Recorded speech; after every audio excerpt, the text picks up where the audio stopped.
Hello. Welcome back to Rin Chronicles, episode 4. Here There Be Monsters. My name is Etma from the Mortal Woes. Thankful I get to keep DMing. I haven't been fired yet. Appreciate it, Mercy. Glad to be here. And I hope you guys enjoy the session today. We left off last session with basically the conclusion of the Battle for Capstone, as the orcs have begun fleeing and the party kind of gathering around the gate with a lot of the other survivors as soldiers are coming straggling in and out. Party themselves, they helped take down some of the aerial orcs. They were trying to use the chaos to get over the walls, and they were able to stop some of the straggling aerial works, and they made it back down. They got to the gate to try and get some further orders, where Thorfin found out that his commitment complete, free to move on if he wants, or stay and help with the cleanup and remain part of the militia. And there's some discussions between the party on what to do. Sounds like they were leaning towards, heading over to Barther's farmstead, check on his family and cat because they are nearby. And as that was kind of being talked about, Bridget strolled in on Valentite's horse. Big of a shock moment that we're coming back to, and we'll kind of see how the party reacts. Real quick, though, before we jump into it, this is the second group for anyone that's new here. This is the second campaign within the Kingdom of Rin. We have 2 groups running simultaneously. Rin Chronicles, things that we do affect the world, and the other party could see those effects, and then vice versa. Things that the Kingdom of Rin Group 1 does could affect us on our group's travels. So it's pretty cool. Another thing that can affect our world is townsfolk. So if you haven't checked that out, look into Discord, the townsfolk channel, link up with Spio or Mercy, and you can create NPCs that live, breathe, and own businesses in our world. We would love to see more and more of those NPCs come to life. You can interact with our players. You can interact with the world yourselves. Pretty awesome. Once a month, you just do a roll, see how your business is doing. It can affect the outcome and pricings for the players, and generally, I guess, the mood of your NPC. So that's pretty cool. Next, we're gonna kick into the intro, and we'll see you in the Kingdom of Rin. From cult to church, the truth was spread, and the heretics were filled with dread. They lied, they stole, the peace we had no longer whole. They sought to kill and undermine, but truth was found before the time, and we banished them, all but a few, then built ourselves a kingdom new, no longer marked by war and sin, but Allah did give his grace to men. No gods nor fiends, not great nor small, can penetrate his peaceful wall. From mountains to the ocean's blue, this peace will last us long and true.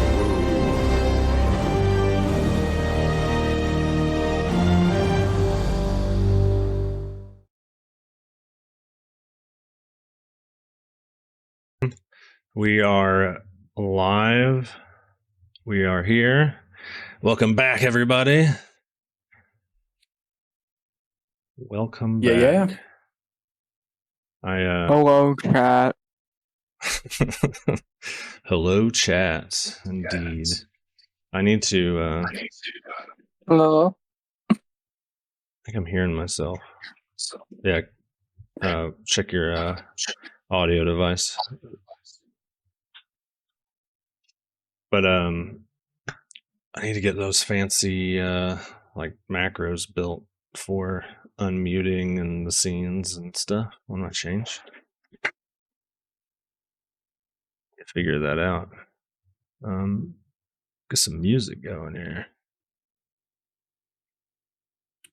I like music.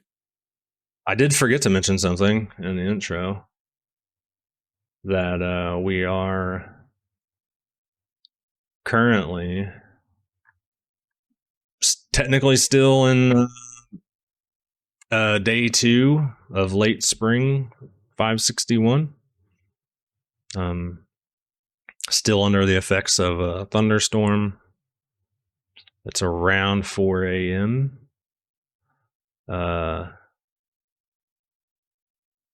Yeah, I believe it was around 4 a.m. when the rain hit, and your guys' combat ensued with. So yeah, you're around 4:30 at the moment.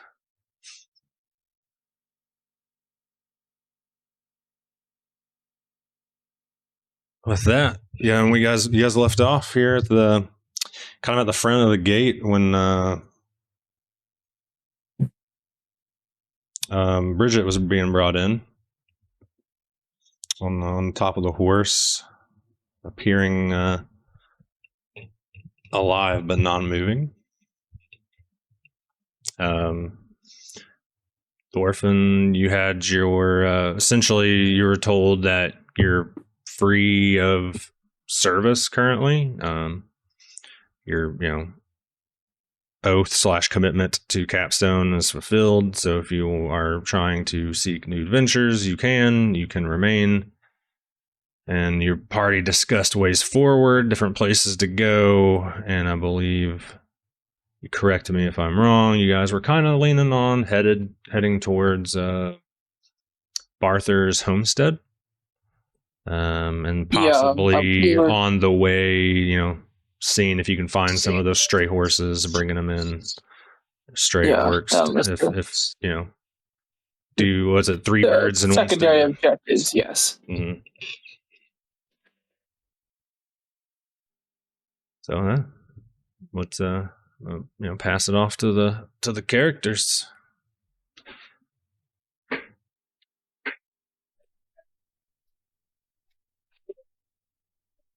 Well, we've been cleared of duty, and we have freedom to go where we want to go.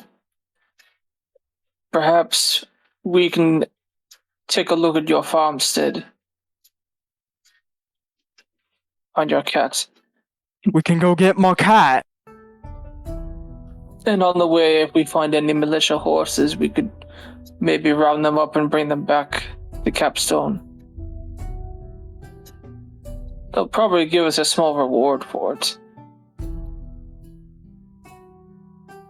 Or meager, I should say. We clearly got to get the cat. Come on, guys.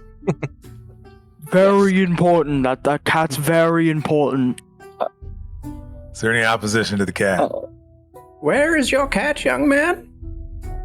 My house. And where might that be?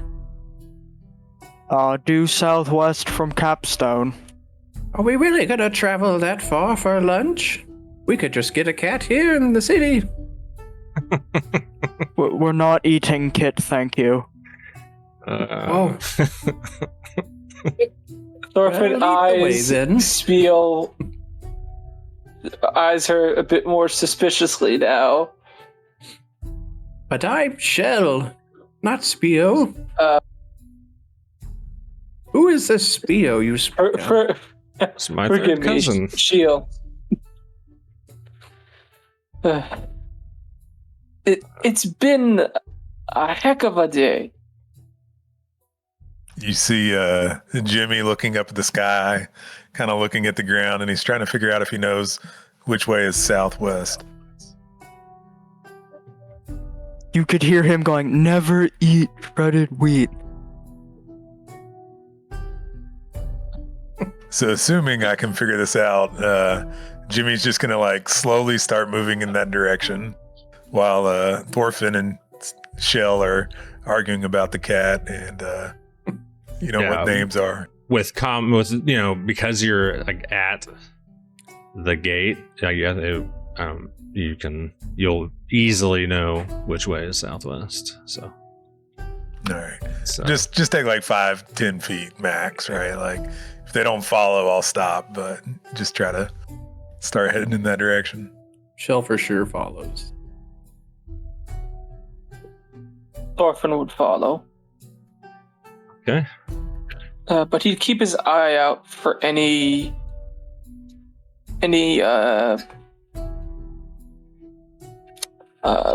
supply warehouses or anything like that, because he might want to ask for some small bundle of sugar cubes or some carrots. They do come across the horses. I mean, if my house is still there, we got carrots there. It is a farm.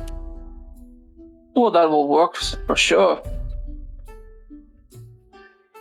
Because the militia horses that ride off, they're distressed, they're scared. So if we can reassure them, it'll be easier to lead them back to the city.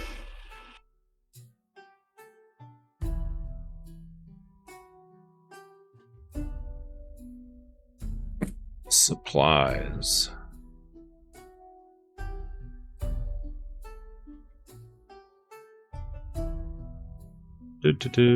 Checking one thing. Well, now that the festival's over, I'm ready for another adventure.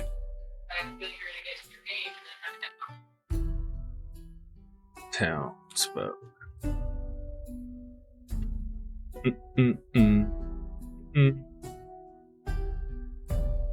Looking for supplies. We forgot Heian. Oh, there he is. There he is. I think he was too focused on the destructive power of that arrow. Yeah. But by the way, Barther, you never got that medicine, did you? I got bandages in a dream.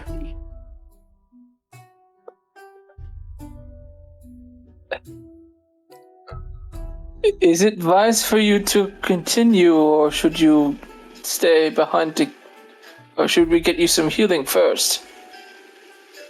I'm getting my cat, and if we need to take a rest, we can take a rest at my house. Alright, fine.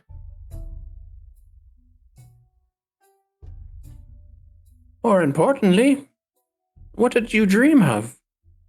I'd like to hear.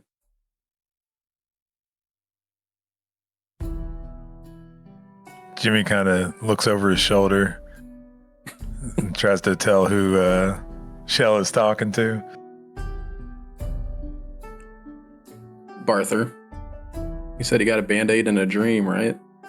Or did I mishear that? Oh, my dream is the hope that, I don't pass out before I get home. Speaking of which, It's nice. Barther, you are under the effects of fatigue. So there's that, which, because you raged in combat with the orcs in the beginning, and when your rage falls off, you are fatigued. Rage gives fatigue into 3.5. Good to know. Yes, it does. And if you're ever under the effects of fatigue, you would move up. Like I say, you were already fatigued. You would move to the next point, down the line to, I believe, exhausted is next. But just so you're aware. And for fatigued, what that does is you can neither run nor charge, and you take a -2 penalty to strength and dexterity. So currently your strength and dex are 2 lower. Doing anything that would normally cause fatigue causes the fatigued character to become exhausted After 8 hours of complete rest, fatigued characters are no longer fatigued. So I get a +1 to my strength and a net 0 for my dex. Okay. So your total strength would go down by 2, so your strength would go down to 14, so the modifier would go down to +2, and your dex would go down to 13, making your dex a +1. Essentially lower your AC by 1. Oh, okay. Mm-hmm. You can I think I should take a nap. I think I should take a nap. I don't know what just came over me. I just feel really tired. It's like the last 30 minutes or so, Barther's just incredibly slouched. Perhaps we could borrow a wheelbarrow and take you along with us? That's funny. I used to sleep in barrels a lot as a kid. Wheelbarrows a lot as a kid. I could probably still pull it off at this size now. How would we push it, though? You can walk. Jimmy, you can pull that, right? Yeah, I can pull that. Ian, come on. Over here, help me out. I just don't think we should have him collapse and then we can't move him.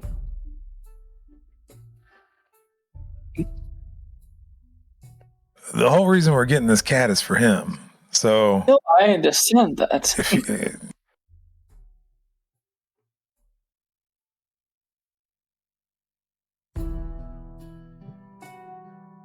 I'll move, and if I get tired to the point of collapsing, we have a nice, strong mountain dwarf here that could probably carry me. So it does some numbers in his head. I suppose I would.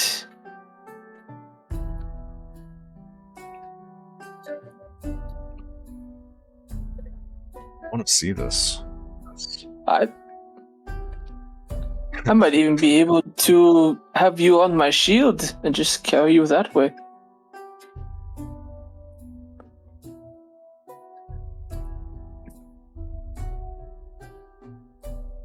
That could work.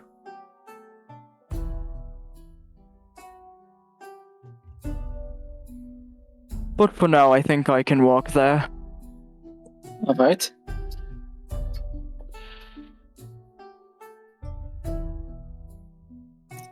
Let's go then, if we can. I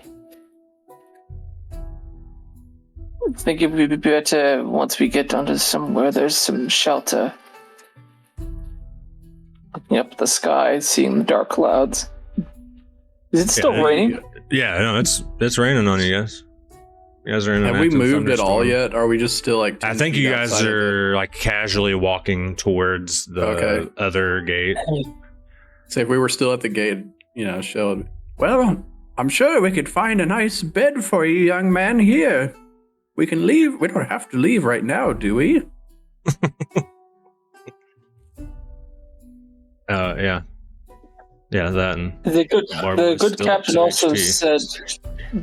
The good captain also said there might be some orc strays from the battle, so we can't rule out that there might be some lurking near the farmstead. Not trying to alarm here, but it is a possibility. I mean, I've taken flying orcs before. A lot of them, actually. I was at 2 HP, or I feel like I'm at 2 hit points. I could get hit 2 times.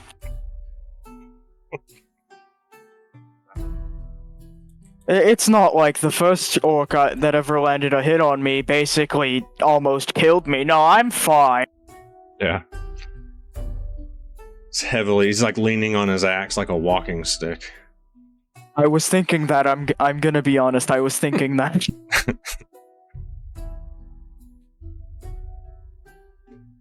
Big heavy bags under his eyes. How long does it take to get to the south? Rather, there's no southwest gate. How long till we get to the south gate?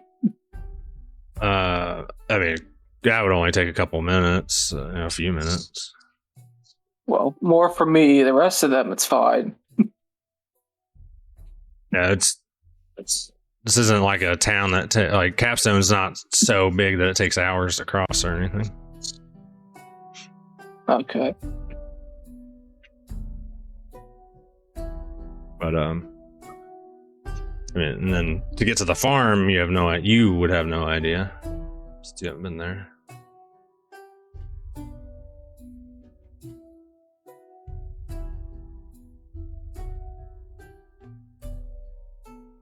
Anybody? Pa's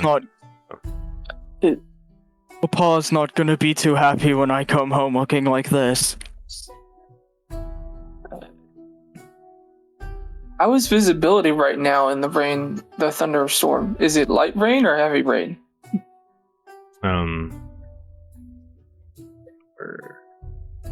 Currently it's still strong rain right now. Yeah. And it's 4 a.m., so the sun's probably not up right now.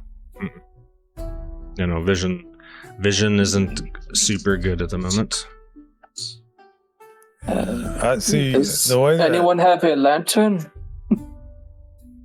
No, you know what? I could go for a rest. I find the adrenaline's finally come down, and I've just realized I feel like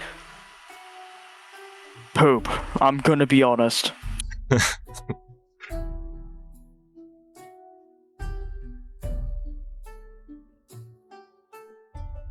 Besides, it doesn't do you good if you catch a cold while looking for your cat. Then you can get the cat sick. I think Jimmy looks at the crew and says, fine, 10 hours, 12 hours, meet back at the gate. And then he just kind of wanders off looking for a tavern and just tries to find out what's going on in the town. Barther, hearing what Jimmy says, is 8. I'm gonna go sleep. And proceeds to go walk to the tavern we originally started at. Okay.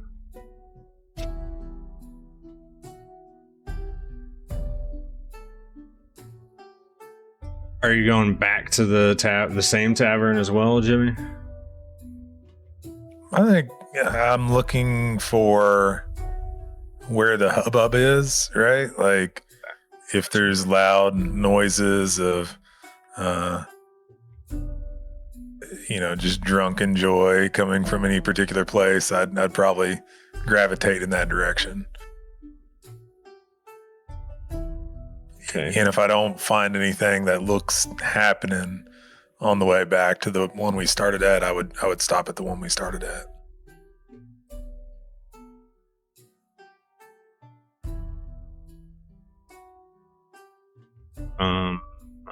How about Thorfin, Heian, and Shel?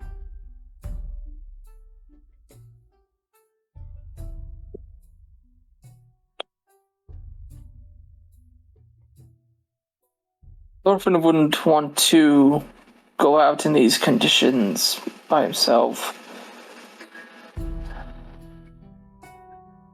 So he will make the trek back to the tavern where he recruited them originally. Okay.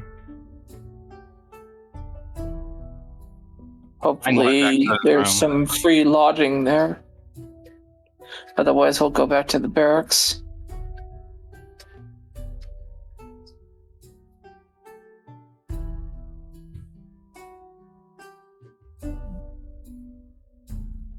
Ein will head back to his room in the inn where we started. Okay. Shel, are you just going back to the tavern as well? Or are you, I look up towards the rain, let some drops hit my face, and I think this is a nice time to go visit the graveyard.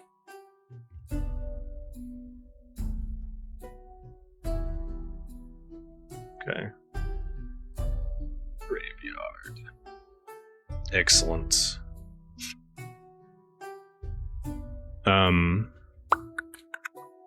So we'll start with Barther, Heian, and Thorfin as you guys kind of head back towards the tavern you initially came from, Mama Myrtle's Spirits, and it's in the square, and like you notice like some people like cheering and like they're like running about to and from and like, oh, it's done, it's over, like people chanting, yeah, we've won, just comments like that going back and forth.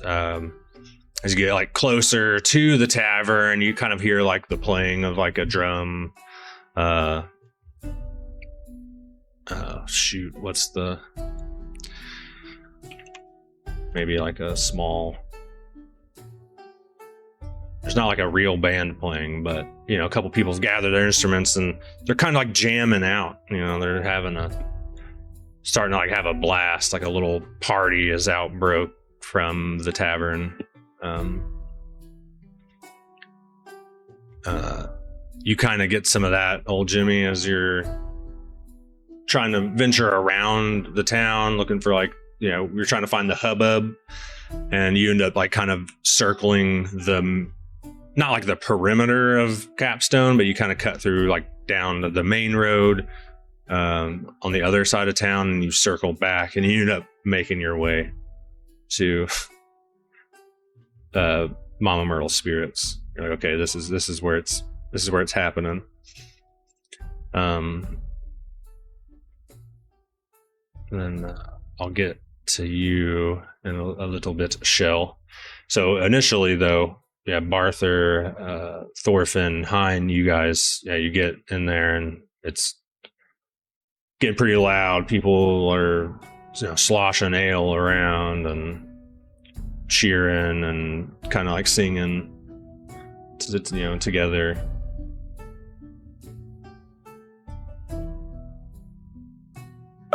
Barther wastes no time and immediately walks forward to like the barkeep. How much for a room?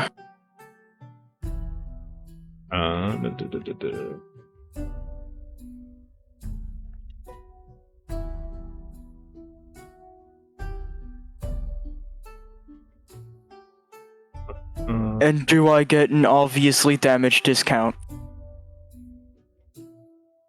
Severely damaged discount.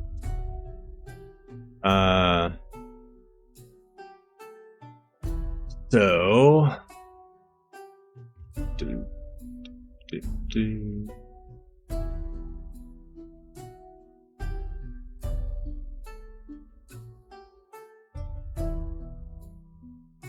okay.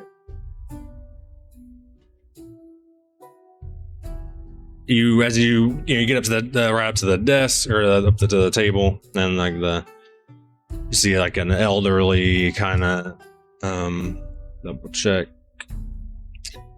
Just not the same worker from before.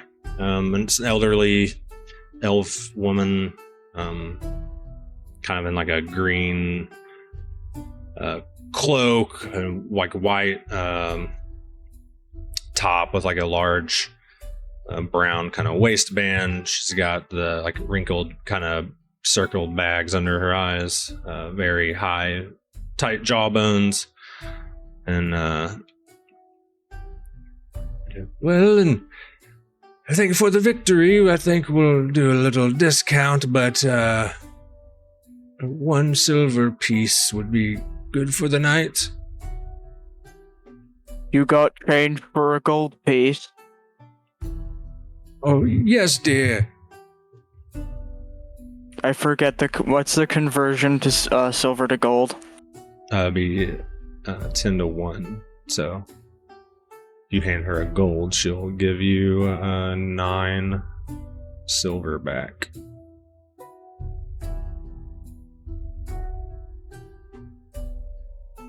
We've done it, you know.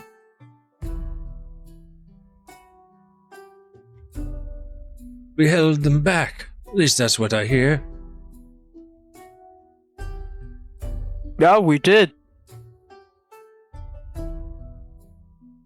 Nickelback. I need a nap though. I got hit really hard out there, and I'm gonna collapse. No. Rest good, dearie. We have breakfast. But, you know, the celebrations might be over, so no discount.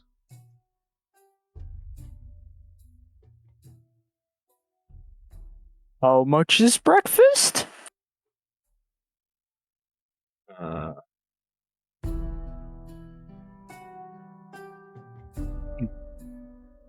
That would be 3 silver pieces.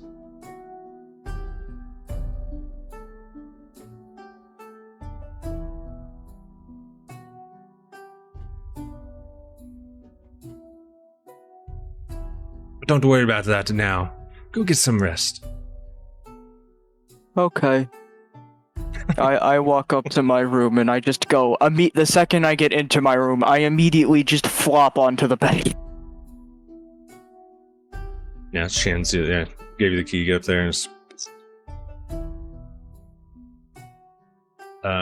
did Thorfin and Heian, did you guys move about, or are you guys kind of at the bar right behind him? I just went straight to my bedroom and then closed the door and then took out a little piece of wood and wedged it, and then that way no one can get in, and then went to bed. I think Thorfin would wait until there was a spot clear at the bar, and he would put his shield up against the wall before taking up a seat.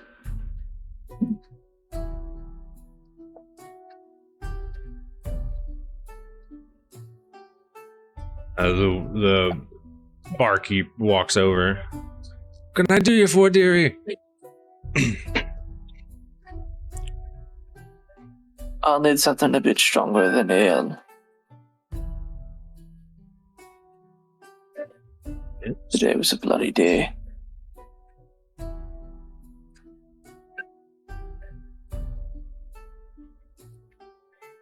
Okay.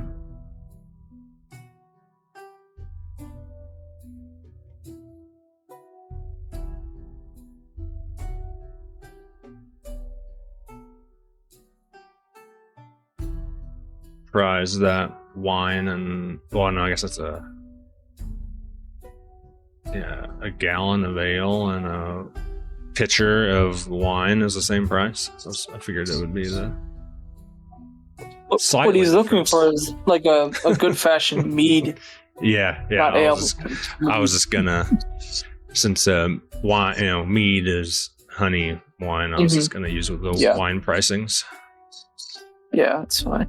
Until I can find, unless I can find mead specifically, but I don't look like that. Don't see that. So,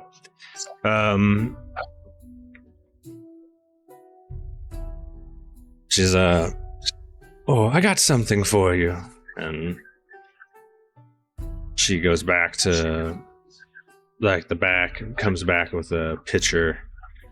And how will this do? It's a that'll suffice. But on one condition.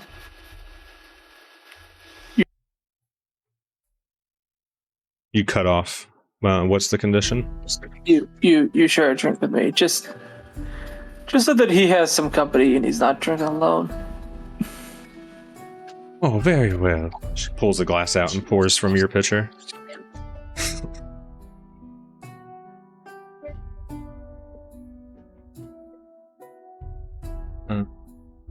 life. And he takes his drink. Does he need to make any kind of save? To drink? Yes. I don't think so. Not the maybe to like if you're talking about like, to get drunk. Yeah, that's what I'm I implying. mean, if you're trying to drink the whole pitcher, we can I can look into that. Maybe not that much. Yeah, so I don't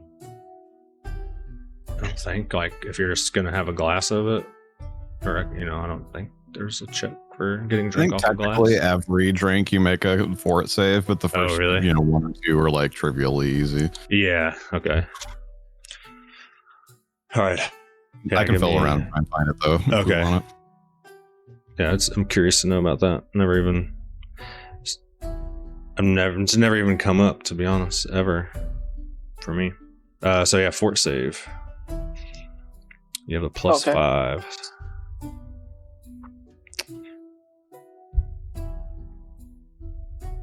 See if you.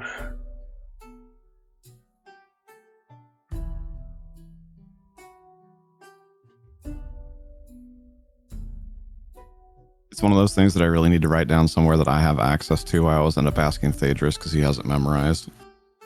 Oh, yeah. That's fine. His character used to like to do it a lot, and he loves to brag because a nat 20 succeeds on any save, right? So he Okay, technically succeeded on like a DC 2096 fort save to get drunk, or to not get drunk one time. It's awesome. See, public So call. if you just do / roll 1d20.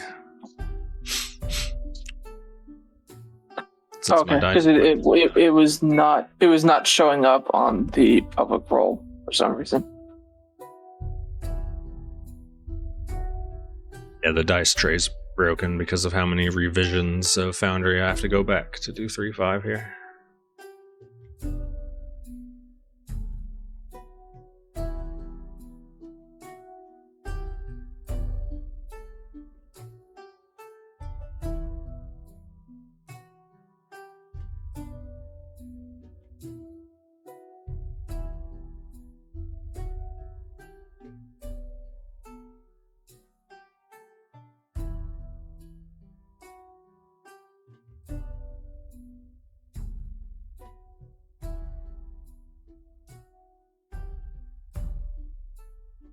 Is it not working when you type it?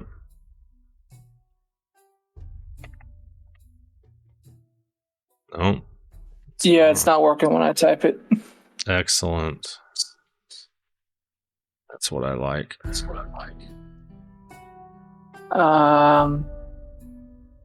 So like, there's no way to even do like a dice roller from the main menu, so to speak. I didn't even check that because I rolled earlier. No, not rollable tables. Do you roll with like I have to. D20 or something like that?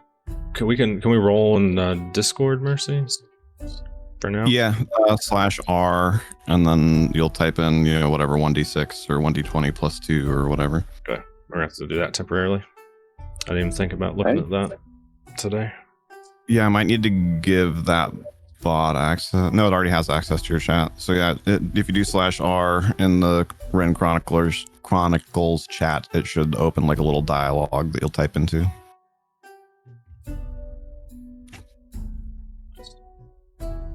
Cool. And it can take stuff like, 1d20 plus 5 or whatever. Yeah.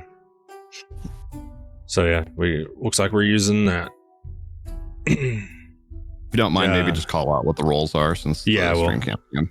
Gotcha. So looks like 17. 12. Yeah, 12 plus 5. You got a 17 on the fort. So perfect. You are not drunk. You don't feel tipsy yet. That's fine. Also, and Gold, you know that you're muted, right? Yes, I'm aware. Oh, okay. All right, so he's just gonna spend some time there with his drink before going up to bed as well. Okay. All right then. He might not have gotten injured, but he definitely got worn down from the events that happened recently. Yeah, it's heck of a thing to be a part of for sure. So we'll pan out and over to Shel as you kind of approach up to the Could graveyard. I have altered that possibly to the cathedral? Sure, Instead? that's fine. Kind of approach, you're at the doors of the cathedral, and there's still kind of somewhat of a casualty collection point, but because of the storm, there's not really like people just sitting outside necessarily anymore.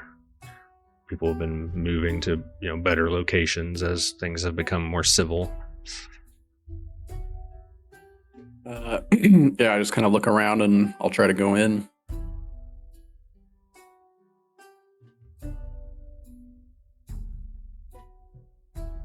Oh,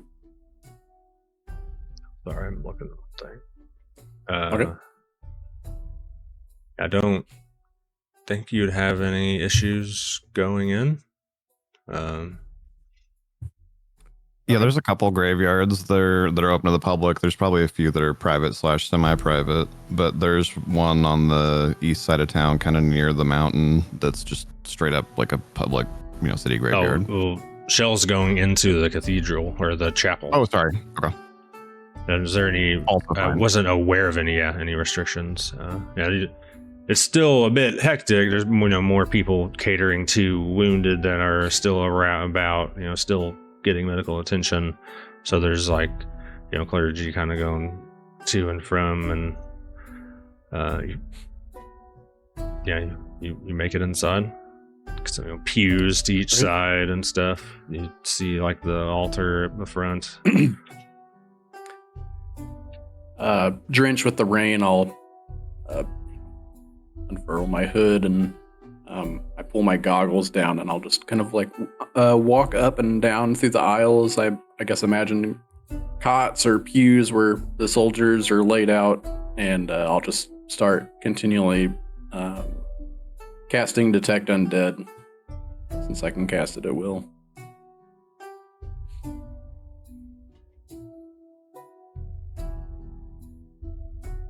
What does that look like when Shel casts it? I imagine that she just kind of rubs her hands together and then kind of infuses the goggles that she's wearing to be able to use that as the extra vision. As a couple more lenses flick down in front to where there's these purple coloration lenses in the front.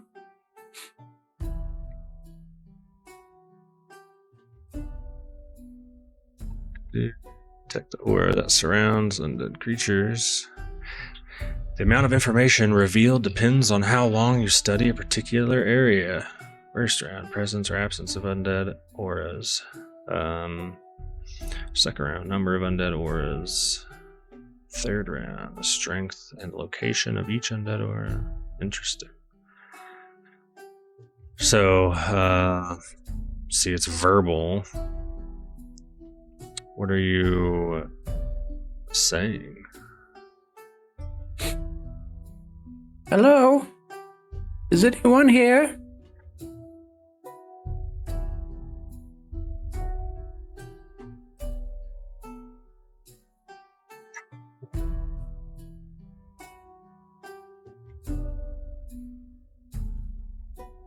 Okay. So you don't get. Actually, give me. Or something else. You're not getting a presence of undead, because a dead body is different than undeath. So But give me a spot check just to see, because you're kind of focused on what you're doing. I wanna... Okay.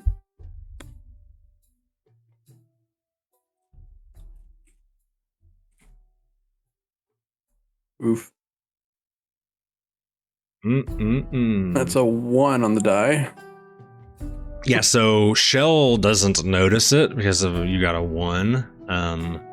Yeah, you're definitely like, you're like tapping your goggles, you're like doing different zooms, and you're like asking each, like, a couple of them are, just wounded and they're kind of there with just some bandages on, and you like ask them like if they're there or not, and they're like, they just kind of like, yeah, I'm right here, and then you just keep moving along. But what you're not seeing is like, a couple of the clergy, you're saying it out loud as you're like zooming in on everybody, going back and forth to all these different casualties, and you're like getting tons of just weird looks and weird vibes from people that are kind of like noticing what you're doing, but everybody's so kind of still so busy with all of the casualties that they're not like taking time out of their way to go like interrupt what they're doing to see what's going on with you at the moment. Okay. So I guess for the rest, then I'll just walk up to someone that I see injured and spend one of my orisons to cast Cure Minor Wounds on someone, and I'll just, I'll say, "It's gonna be all right, dear." What's that? And then I'll cast Ghost Sound to make a wailing ghost sound in the back of the church, and then I speed off running out.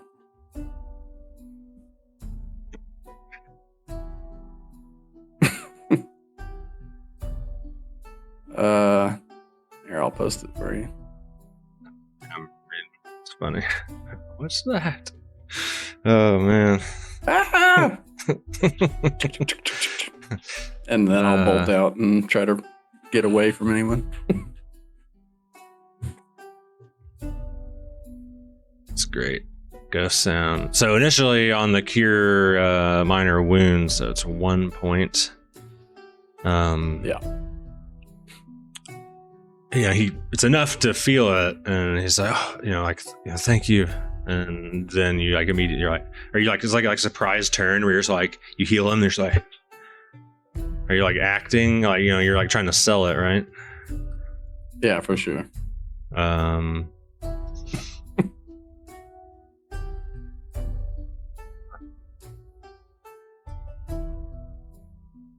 Is there a deception in 3.5? Yeah, you could do bluff, or you could do Bluff, perform. Yeah. I'd let him do bluff or perform, whichever he's better at. Yeah. So you can choose bluff or perform.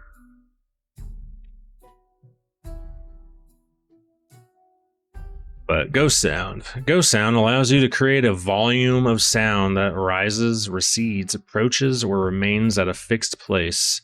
You can choose what type of sound the Ghost Sound creates when casting it, and cannot thereafter change the sound's basic character. The sound, or the volume of the sound created, depends on your level. You can produce as much noise as 4 normal humans per caster level. Maximum 20 humans. Thus, talking, singing, shouting, walking, marching, or running sounds can be created. The noise a ghost sound spell produces can be virtually any type of sound. So are you trying to make like a spooky sound, like actually spooky sound, or yeah, just like a wailing ghost that rises in volume, I suppose. See, I don't see perform, so bluff. All I see is bluff. Perform is under. It's just under open lock. Oh, I don't think a number for me. Yeah, I don't think you have it added or trained. So, all right. Pretty sure anybody can do perform. Okay.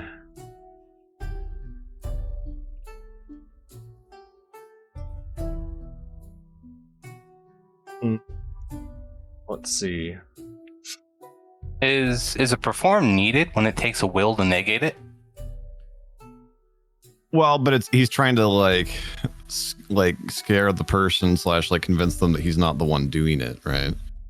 Yeah, he's acting when he does it. He's like, "What's that?" He's trying to sell he wasn't the one that casted it or created this ghost sound.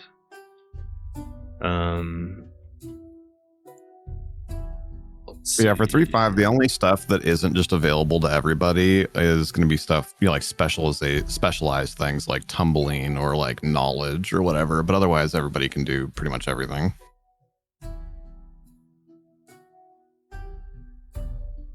So let's check supposed. So they need a handful of sense motives, but okay.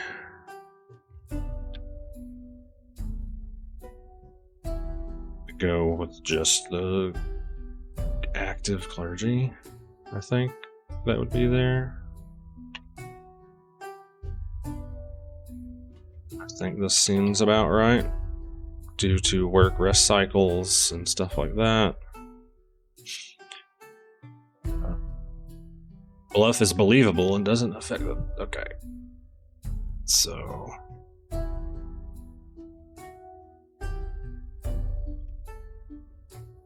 I didn't do it. Oh, /R. I did it. There we go. Oh. Oh God. You kind of there's at the very front, kind of where the sound is. There is like a person that's like, oh, like you spooked the crap out of them, like, oh God. And then the other 4 currently like working clergy, they like, you know, as you start to run out, they're like, yeah, get out of here, you're causing a ruck. You know, they like kind of chase you to the door, but as you get out the door, like they're not like attacking you, they're just trying to shoot you. Run, big Ben! Get out of here! Run! And then I'll head back to the bar where everyone else is. That's funny. Can I make a comment? Sure. As the guy that's on 2 HP, you had a healing spell. I'm very upset. Not in character upset. I'm also not upset IRL. I'm just funny upset.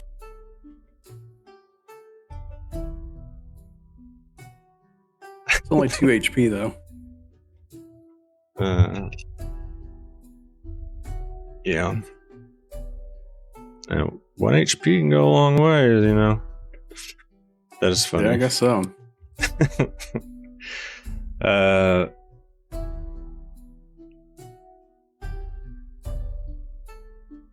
As you kind of make your way to, as you get to the, gosh, I was brain dumped. As you get to Mama Myrtle's spirits, you open, open the door, but the rain kind of slowed, like as you're approaching. Like there's not really like a bunch of thunder anymore. It's still kind of a steady drizzle, but there's something you noticed. But the tavern appears to be still kind of bright, it's still going. There's a handful of people kind of like dancing like in the rain, people got mugs and stuff out front, kicking water, chanting, cheering. And you go in, you see Thorfin at the bar kind of sipping on he has a pitcher in front of him with a mug and kind of just sip on it, kind of staring ahead. Maybe he's in deep thought. You see the some of the more entertainers kind of playing. People got their instruments out like from before. Yeah, it's alive in here. Speaking of that,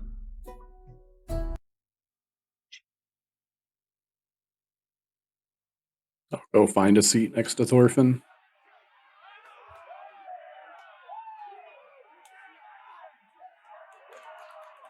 And maybe when you're walking to your seat, old Jimmy kind of walks in behind Shel into the tavern, takes a quick glance around the room, but doesn't really break his stride.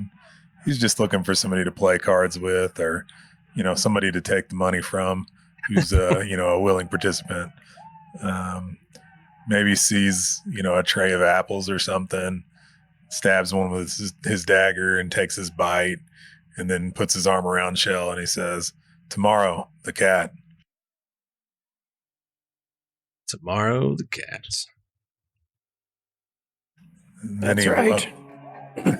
Jimmy walks up to the, the innkeeper, and just maybe says, "You got room for one more," and throws him a piece of silver.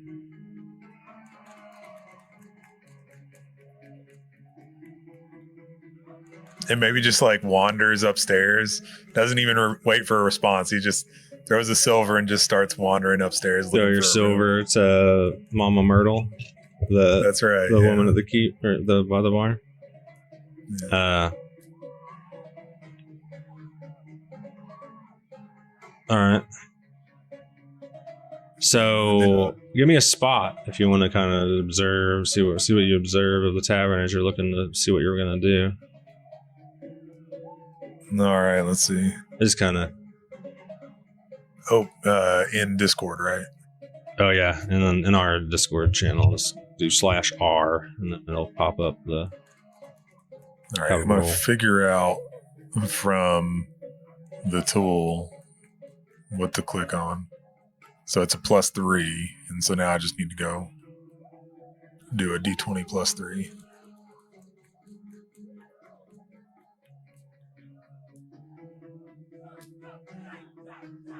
That what does not look right.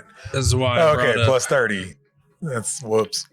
Well, we can just minus 30 and then add 3 back, right?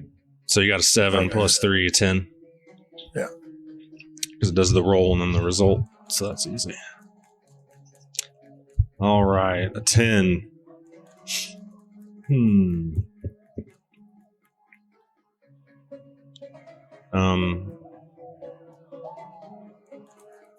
I think it'd be kind of some of the obvious things is, the people dancing, cheering.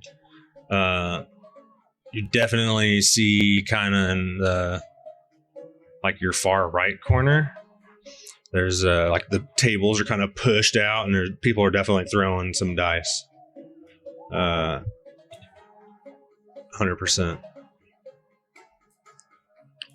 You don't notice any shady dealings of any kind, nothing really, but that's definitely noticeable. People playing, you see the people dancing, people kind of bumping into you as you're, kind of wading through the crowd, and you definitely see the people. It's almost like they, made like their own little mosh pits for the dice in the corner over there. Sure. So maybe, Jimmy was going to go up to the room real quick. He's going to drop off some things. Maybe he finds a room, he closes it, he puts his back on the room, kind of slumps down the door a little bit and just lets out a deep breath. He takes off his crossbow and he just throws it in the corner. And from there, you see him kind of straighten himself back up, stretch his shoulders out, turn around, you open the door, and then he's walking out from the room, and it's kind of implied that he's going to play dice with these people. But it just kind of fades to black as he's going down to play dice, and that's how he spends his evening. Okay. Well, let's do a couple of dice. Let's do some rollies. Let's see what you...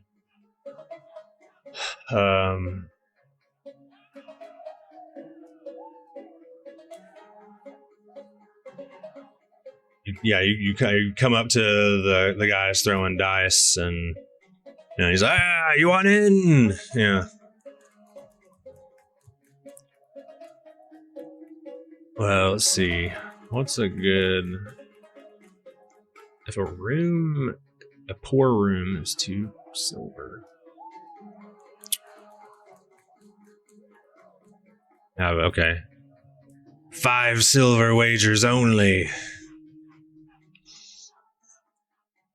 Jimmy just kind of grins and throws a gold piece in the middle anyways. Ah, a rich fella, huh?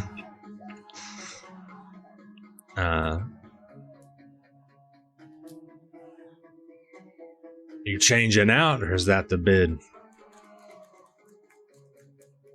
This is the start of how I take all your money. And he just kind of locks eyes with the guy. And I don't know how you play this game, but like he just throws a dice or something. Okay, so he slaps a gold up on the table. And so we're going to do D6. And the highest takes the other one's money. Uh-oh, here we go. Rollies /R. You first or me? Jimmy just laughs as he throws the dice. Okay. Oh, dang, you got a 6. Okay. His hits off the baseboard, splashes back, and it trickles and like slowly hits the 2. And he's like, beginner's luck. And he swipes the gold pieces over to you, like they fling off the, kind of in the air at your chest. Yeah, so I'd like to try to catch them midair and just put them back in the middle of the table, and then like in one quick motion roll the dice again. Man.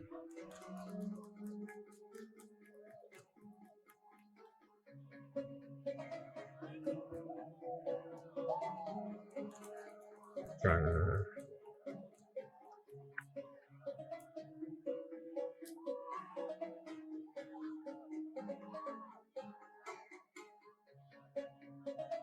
Checking this guy's lifestyle real quick.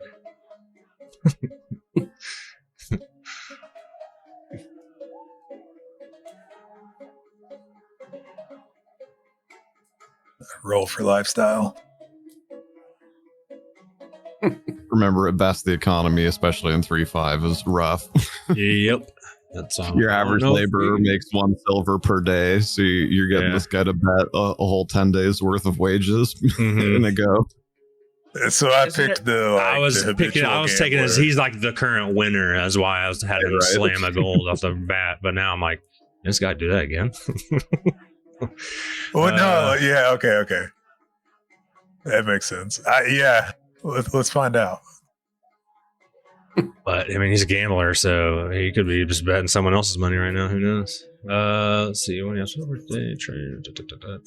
So maybe I've got like the hand on the 2 gold piece in the middle of the table, and I lock eyes with him, and I'm just waiting to see if he's gonna pony up.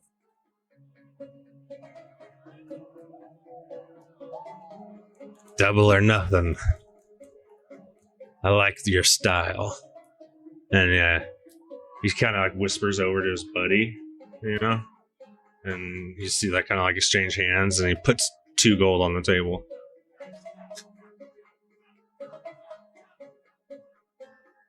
All right. So I'm just gonna throw the dice as soon as I see the money.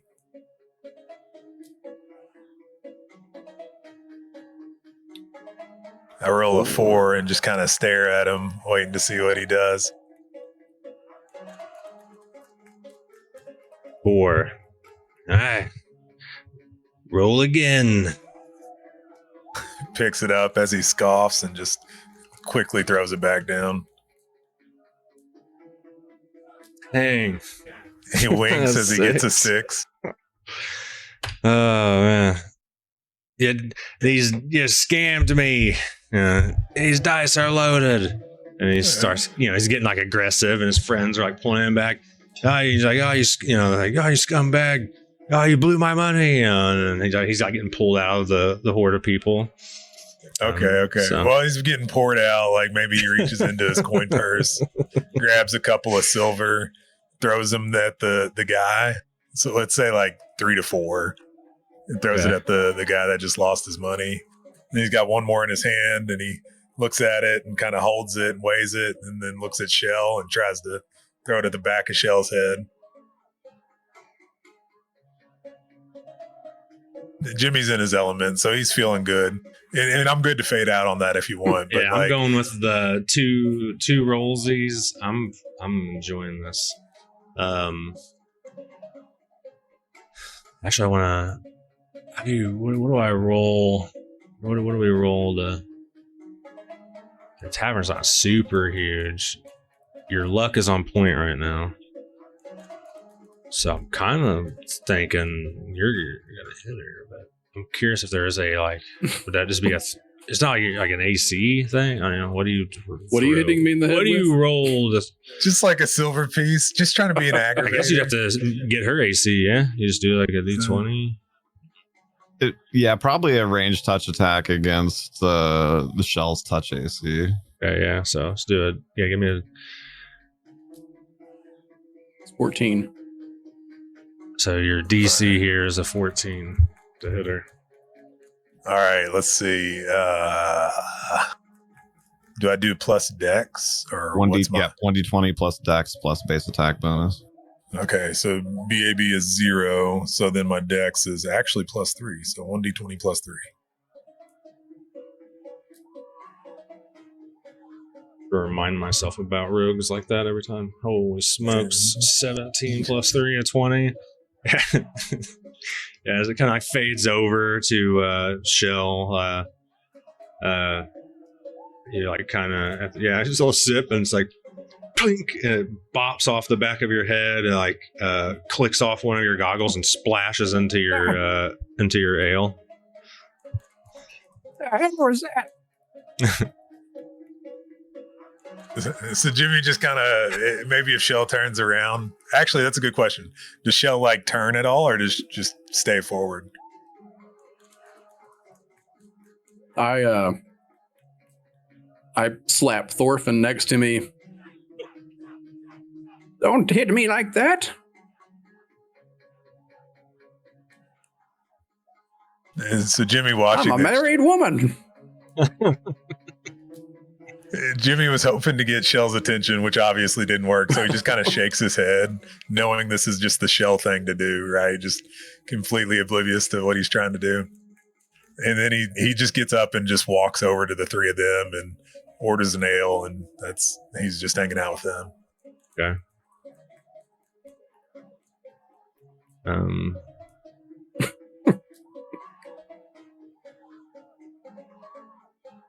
All right. Oh, hello, Jimmy.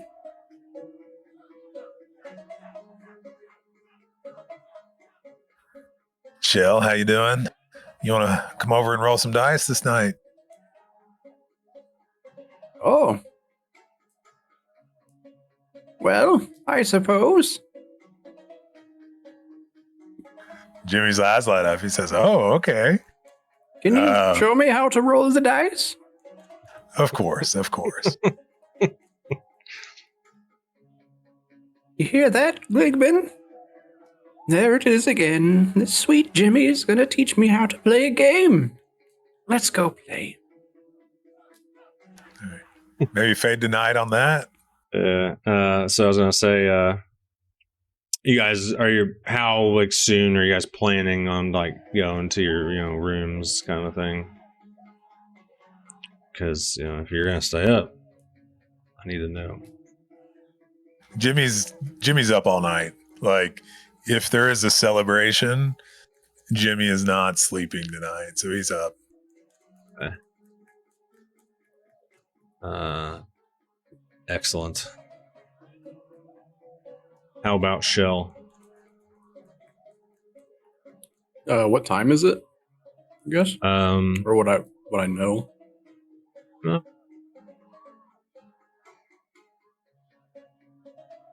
Let's see.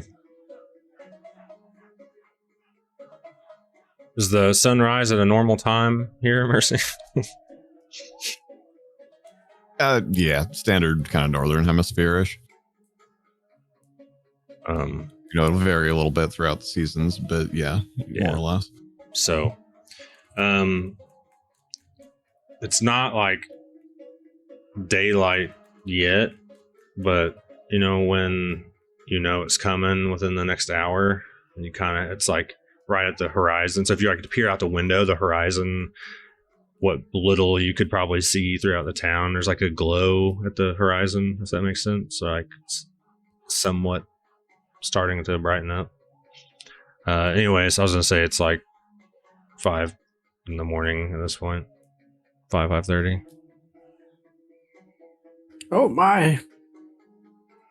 Better yet, Jimmy, maybe another time. This old woman needs her beauty sleep.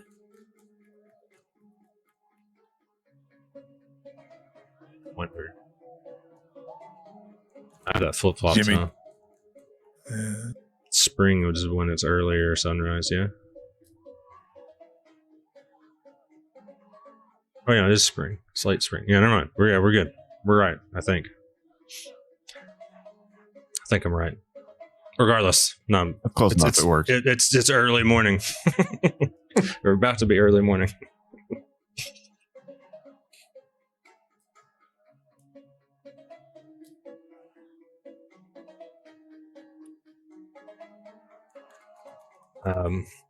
So what did you say you were doing? I like tunneled in my brain about, I was thinking of when does the sun actually rise? I was thinking that, when I'm in the morning, when I'm out there for PT, it's this time of the year is when the sun's actually already up or not.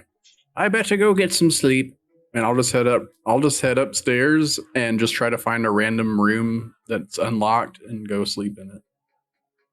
If that's You see a crossbow in the corner of the room you walk in. That's exactly what I was gonna say. You like find a room that's open and you see like a crossbow kind of like in the corner of the room, and it doesn't look like anything's been used yet. But okay. Yeah, I'll just I'll go underneath the bed if that's a thing and sleep there. Okay. Sweet. Thorfin, when do you head to bed? You see, it's like 5:30 in the morning. You see Shel hop off her stool and head to bed. I think he actually would have left the bar before Shel got there. Okay. All right, that works. I just didn't want to interrupt you when you were doing the narration, but he wouldn't have stayed long at the bar because he would have wanted to go up to his room and get some rest and look over his shield and weaponry like he would usually do. Okay. Before letting himself fall asleep. Now, correct me if I'm wrong. With 3.5, you can't sleep in your armor. You have to doff it. Light armor you can sleep in without penalty, if I remember correctly. It's medium and higher where it becomes a problem. Yeah, he has to take the scale middle off then before he goes to sleep. From my memory, that's what I was going to say. But yeah.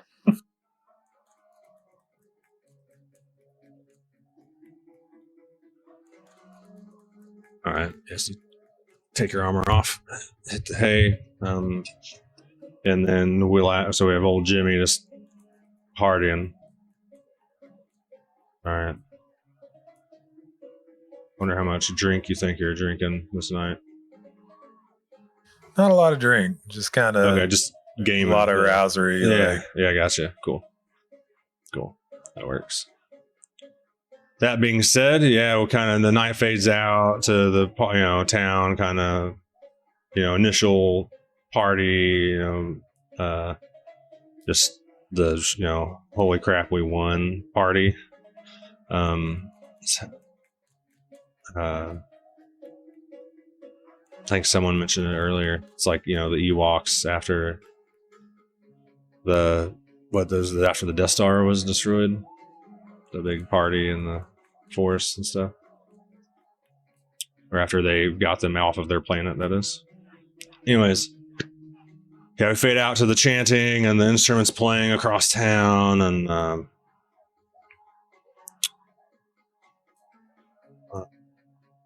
let's see. I'm trying to think.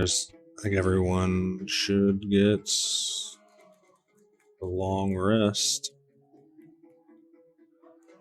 Don't remember anything that would have stopped anyone from getting a long rest. Things that take a day to reset, is that like exact hour, or is it just a long rest? Like rage and my other abilities? Per day things? Yeah. Per day. Let me double check for 3.5. It's per day. The long rest resets was a 5th edition change. Oh, I gotcha. Damn. Yeah, it varies a little bit on what the thing is. Usually it's each day at dawn, but also that's assuming that you slept, so it gets a little weird when you stay up past dawn. Not to mention, health recovery through rest is different from 3.5. Yes, Yeah. I pasted it in chat earlier, but if you're just sleeping for normal 8 hours and you're not getting medical attention or anything, you're going to regain your level in hit points, which should just be 1. Yeah, 1 HP. Yes. If you sleep all day and all night, or rest all day and all night, then it's double. And then if you're getting first aid / medical attention, then it's double those numbers. Would my SpongeBob bandages contribute to that at all? No, but it's more like getting medical attention. Like somebody's coming periodically, like changing your bandages, putting a cold compress on, like using medicinal herbs. They're like treating you.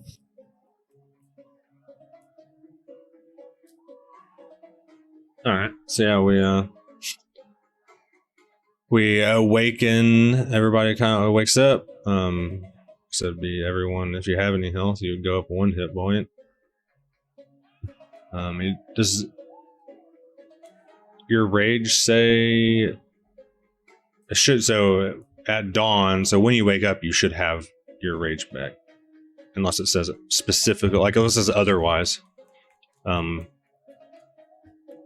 Okay, so I do have both my rage and my chaotic domain or something like that.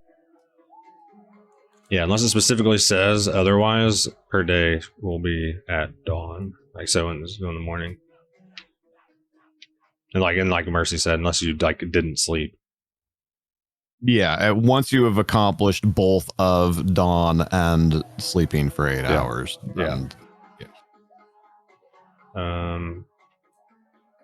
And initially, Jimmy, or did you go back to your room at all? Okay. And we panic. Let me qualify that. If the party was going on, Jimmy was there, but if the party crashed, he would crash as well. He's not going to sit in a bar by himself. Okay. Let's say it did definitely dwindled at one point, and you made it up to your room. Do I notice Shel under the bed? So not yet. It's like morning. You can hear the birds and stuff. You still kind of smell some of this, old ashes flowing through this, war after effects. With a hint of the breakfast being cooked from whoever's working this morning. You're like, man, what a night. And you're kind of trying to get kind of comfy in your bed. You're propping your feet up. You're not really getting under your covers, I wouldn't think, right? You're just kind of plopping down from after the party started to die down. And so this is when everyone else is actually starting to wake up, and you kind of feel like something under your bed starts to bump and move under you. But then we're going to take a quick 5-minute break real quick though. And then we'll see what Jimmy thinks is under his bed. So you guys can stretch your legs real quick. I need to potty and fill up my water. We'll be RB.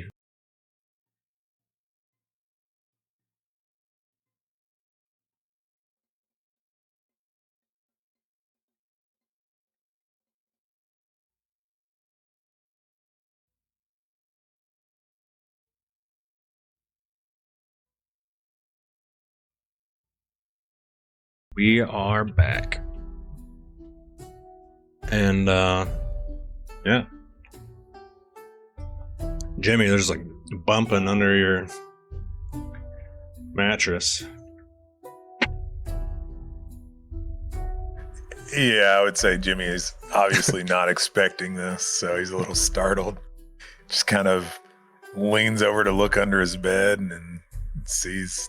Well, what does Jimmy see under the bed? You know, like you like peer under and like inches. It's like you see like Shel's face. It's like sideways, like eyes open. Like, you can like feel each other's breath. You're so close.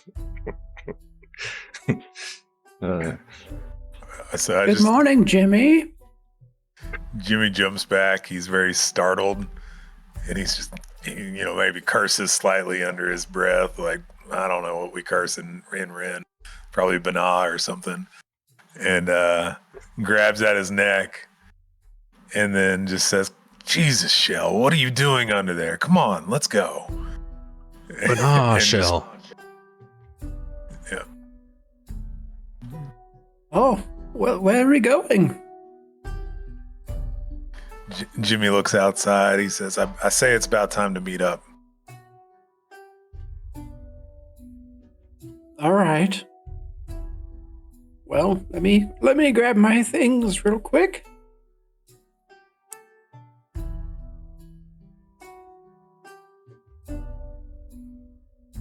We're ready. Jimmy, Did you grab anything? Yeah, Jimmy's gonna grab a crossbow when he sees Shel getting ready. He's like, "Oh yeah," and runs over to the corner and grabs his crossbow, attaches his back to his holster, and is ready to march down the steps to the innkeep. I double check. There it is. When just double checking to see if Jimmy's gonna be fatigued or not. He definitely didn't like get rest.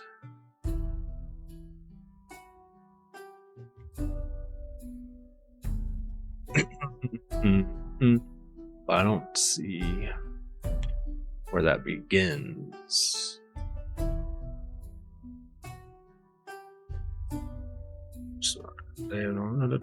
Okay, I see.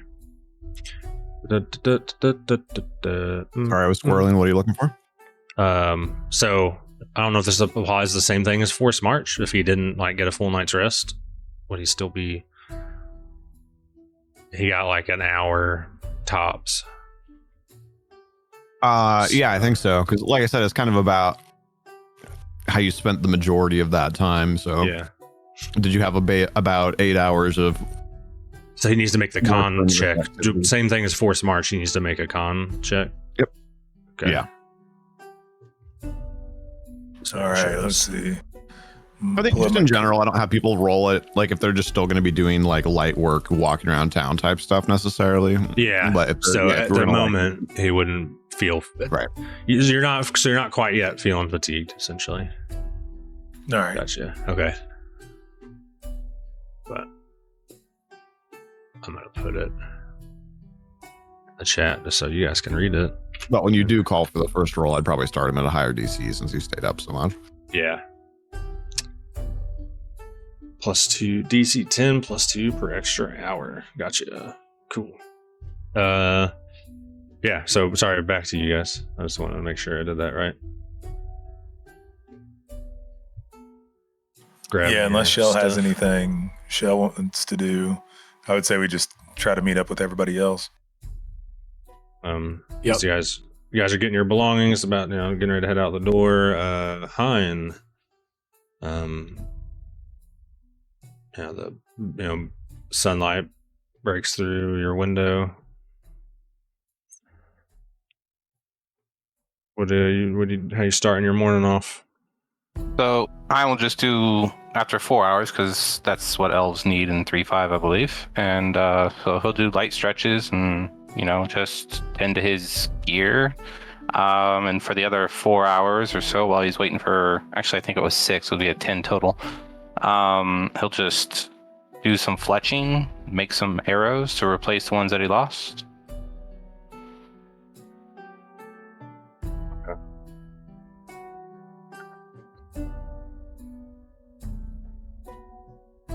I have craft up. I have a question. Mm-hmm. Does the same thing where like elves don't sleep, they like go into a meditative state still happen in 3.5? Yep. I don't know exactly how it works in 5th edition, so it might be a little different. But yes, elves trance, they don't sleep. Yeah, it's the same. It is the same. So, just crap.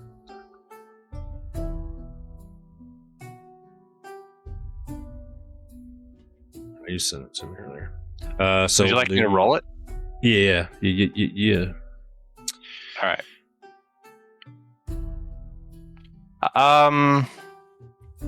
Since it's a skill, can I just, and I'm taking my time, I have 4 hours, can I just take 20?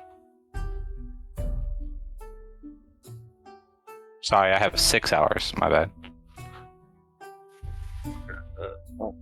Time makes something. Probably. I mean, it does make it Yeah. take 20 times longer, so you're not going to get a whole lot of stuff out of it. But I mean, he's not, I think he has like, what left? Like 80 or so? So, because he got 50 from the flying pigs. And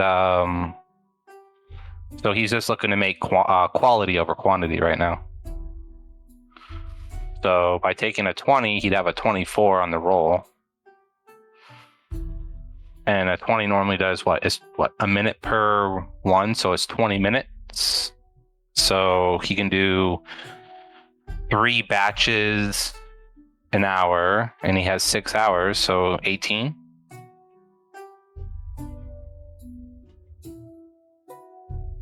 sorry, I was answering a rules question in chat also. Can you say it again?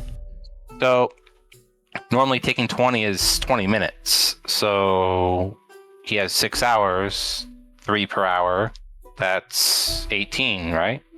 I think it is actually making the thing take 20 times longer than it would take. Because I mean, like if you think of it in terms of something like a search check, right? It takes 1 round to search a square. So if you take 20, it takes 2 minutes to search a square. Oh, 2 minutes. Okay. But So like, that's because that's 20 times, the number of rounds. all right. So how long would it take to make an arrow? That'll take a second, but we can look it up real fast. And can he make a masterwork arrow since he has 6 hours? Maybe. With a 20? That's what I'm asking. Or do you have to roll to make a masterwork arrow? Well, so it's all crafting is a multiplier of a roll times like a gold amount for the value of the item, and then that's how much progress you make. Masterworking a non-ammunition weapon adds 300 gold to its value, but ammunition's different. So let me look at that real fast. All right. Short bow, crossbow, simple, very simple item. Wooden spoon, typical item, iron pot, high quality item, bill. Huh?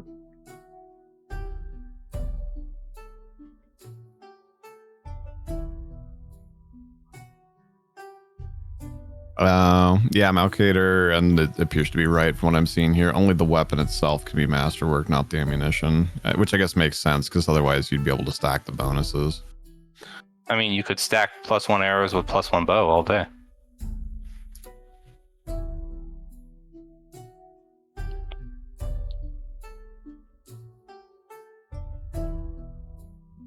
Base price of an arrow, 5 copper. Cost to make, 2 copper. Craft DC. Oh, this is just, never mind.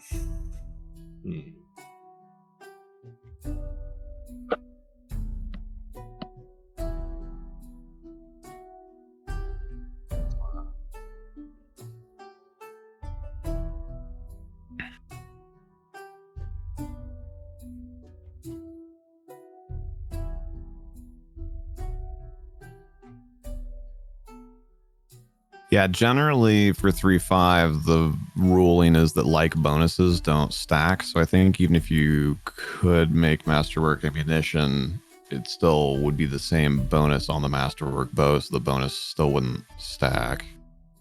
That being said, I don't see why we couldn't do something for Masterwork ammunition, because if you're just shooting Masterwork ammunition out of a normal bow, that's still just the same +1 bonus that the Masterwork bow would do.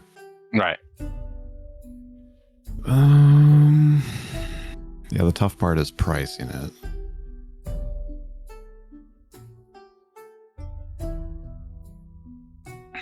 So the average price of, or the base price of arrow is 5 copper. Right. Yeah, 1 arrow, 5 copper. Yep. So if the DC is a 12, possible to take a 10 on the craft. Let's see.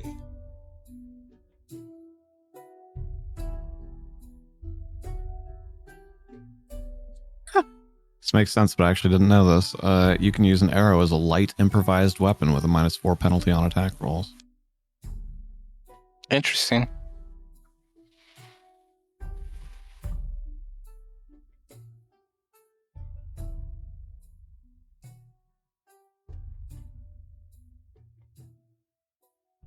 But can you stab an orc in the face with it and then Yeah. shoot it with your bow afterwards at a different enemy?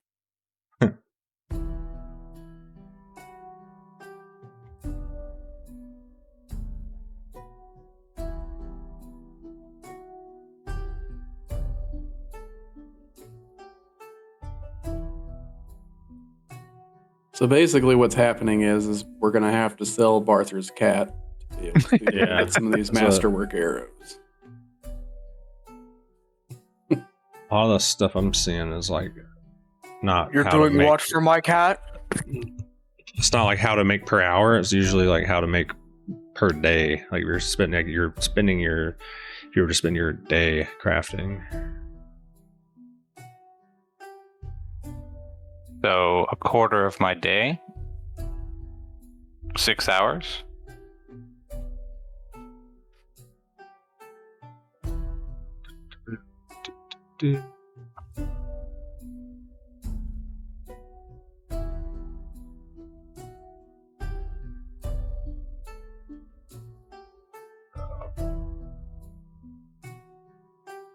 Wait, hold on. Okay.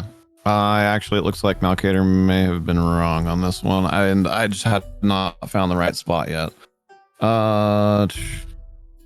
You cannot add the masterwork. So a masterwork weapon is finely crafted version of a normal weapon, wielding it provides a +1 enhancement bonus on attack rolls. You cannot add the masterwork quality to a weapon after it's created, although I actually usually ignore that part because I think that's dumb. It must be crafted as a masterwork weapon. The masterwork quality adds 300 gold to the cost of a normal weapon, or 6 gold to the cost of a single unit of ammunition. Adding the masterwork quality to a double weapon costs twice as much. Masterwork ammunition is damaged, effectively destroyed when used. The enhancement bonus of masterwork ammunition does not stack with any enhancement bonus of the projectile weapon firing it. So we were pretty much on the right track. So it would But make if there is no bonus, then it would stack. well, yeah, because it's not, yeah, because the problem is that both the bow would have an enhancement bonus and the arrow would have an enhancement bonus, and since that's the same bonus, you can't have two of the same bonus. But Okay. But yeah, so if a normal arrow costs, what was it, 5 copper, then a masterwork arrow would cost 6 gold, 5 copper. So then we just need to do the calculation on craft for making 6 gold worth of arrows plus a little bit.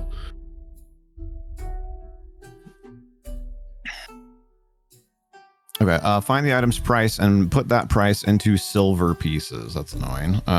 Okay, so we have 60.5 silver pieces. Find the DC in the table below. I'd have to imagine that ammunition or something's got to be in here. That's what I was having a hard time. I found like a forum, but with just the That's just somebody's Kind of opinion. surprising. So there are DCs for the bows, but not for the arrows. Yeah. Is there a DC? Is there a DC for the gold value? Well, so the gold is like so the way it works is you'll make a roll and then you multiply, or in this case you'll take 20, so you'll get your 24 or whatever, and then you multiply that by the DC of the item, and then that gives you a number, and then that's how much progress on the item in silver pieces that you made. And there's So- no DC for the item because you can't find Well, so yeah, it's one of those things where you just have to kind of interpret. So it says that a simple melee or thrown weapon is a DC 12, and the crossbow itself, which is certainly more complicated than an arrow, is a DC 15. So I would imagine that a normal arrow would be 12 probably.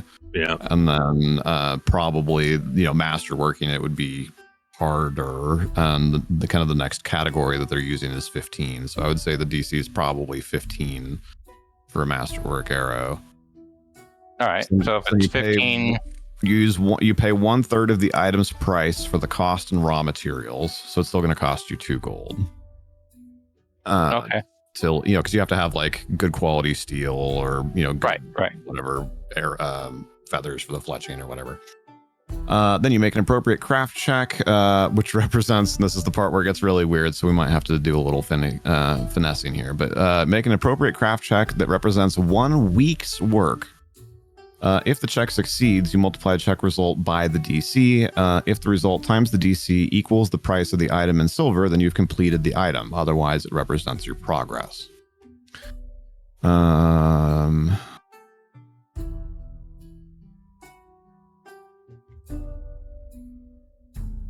Wow. Okay. So this seems like it's going to be a lot.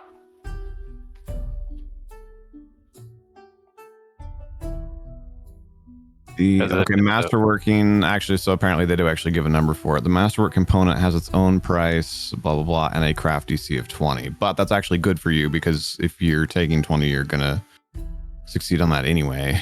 And then your multiplier is higher.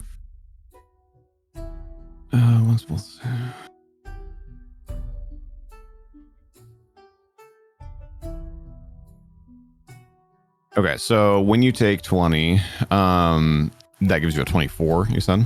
Yes. Okay. So then using that math, we would get 20 would be in the DC times 24 being your roll, in big air quotes, result, would give you, what is that? My brain's not braining. 480 silver pieces worth of progress on the 600 and a little bit remainder of progress you need to make a masterwork arrow. To make a single arrow. Yeah. And that is a week. Well, yeah. So theoretically, that's a week. I think long term, if it's something that you're going to want to do, we may look at some other stuff. But I think we could say, especially for something like an arrow, right? I think we can say that that's a day's progress, not a week's progress. And how many hours in a day would that be? So that would be your downtime, essentially. So Okay. Ironically, as I was just talking about with Malkader when this whole thing started, was kind of like how a day is broken up. Is that kind of roughly expected to be about 8 hours of sleep, about 8 hours of like strenuous stuff, whatever exactly that is, and about 8 hours of like downtime type activities. So one day, if you will's worth of crafting would be that. It would be your 8 hour chunk of downtime activity. So if for whatever reason you're specifically just wanting to do 6 hours of it, then we can just take, what was the number I said? 4. I only said 6 because that's all we have until we meet. Right. So, but I mean, that's easy enough, right? If you were going to make 480, then you'll just make 75% of 480. So you'd make 360 silver worth of progress. So you'd be a little over halfway done. Oh, okay. Originally, I was one thinking- arrow. Well, originally I was thinking it was just like a nicely carved arrow, but when I heard about how much and how long, I feel like it's one of those ones where you like grow your own birds to pluck their feathers. Like this is a really nice arrow. It's masterwork, right? If you were just making normal arrows, you would have made like a freaking stack of them.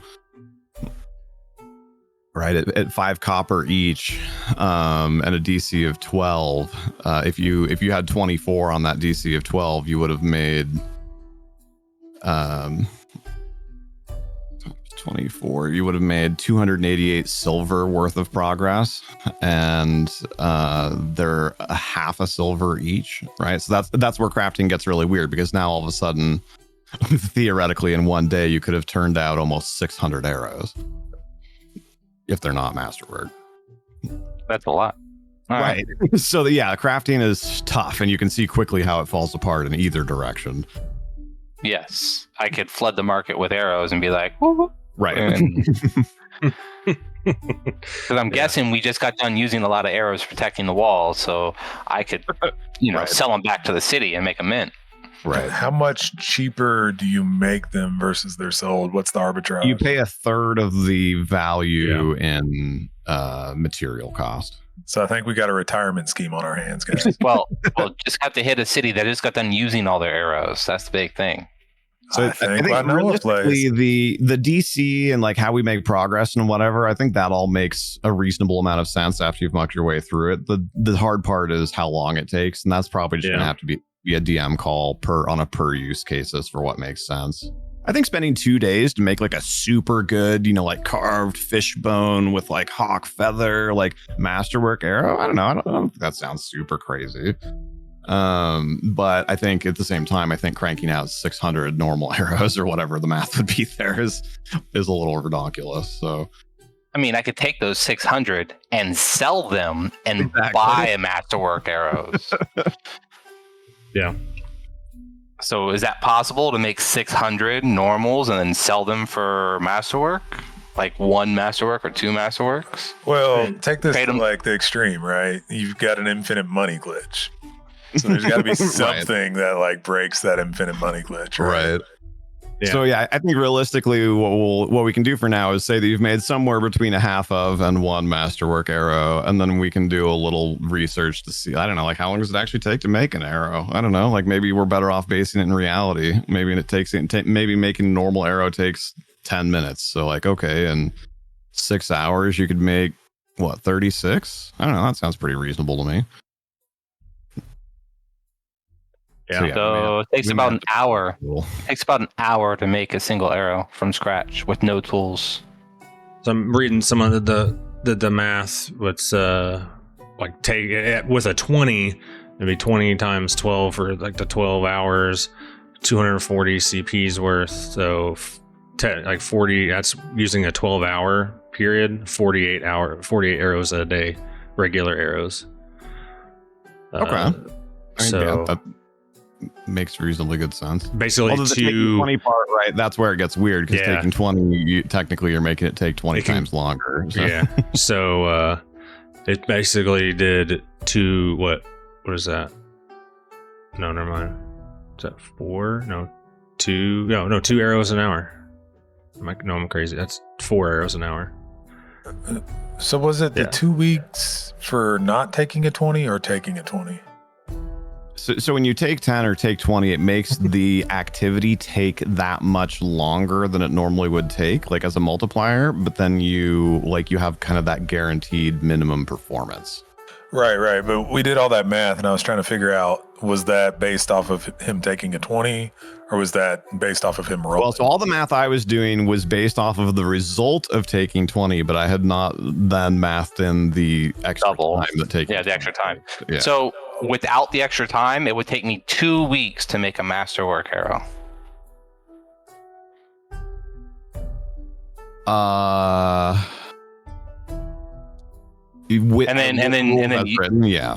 And then you said that it would, instead of 2 weeks for the arrow, it would do one day for half, and then 2 days for the full. But then the double or the 20 times because of the 20. How did you want to work that in? I mean, I can always just roll and then go with that if it makes it easier.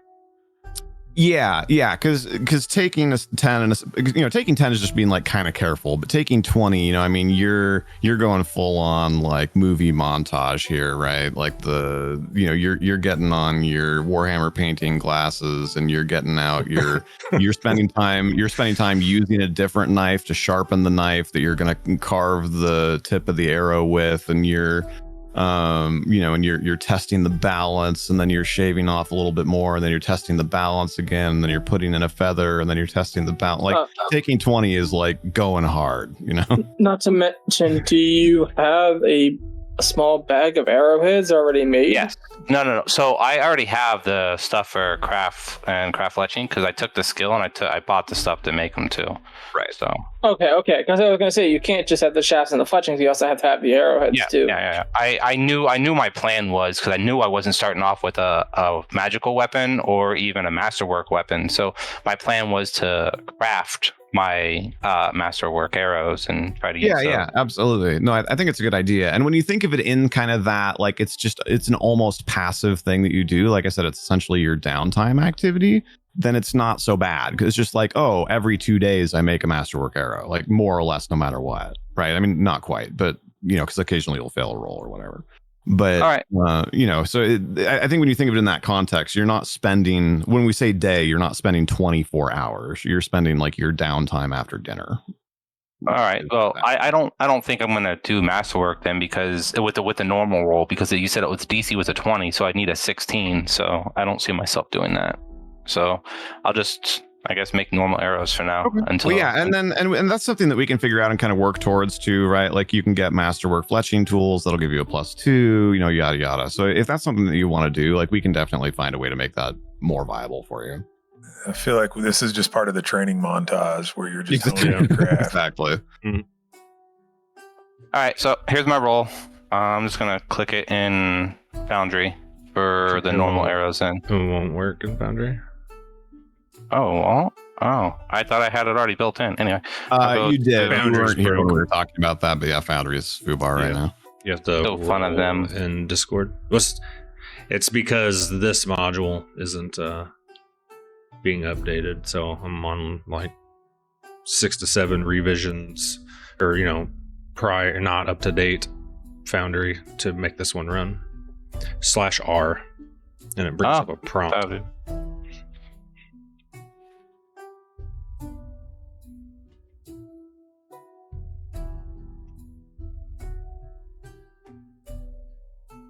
Oh, a 1.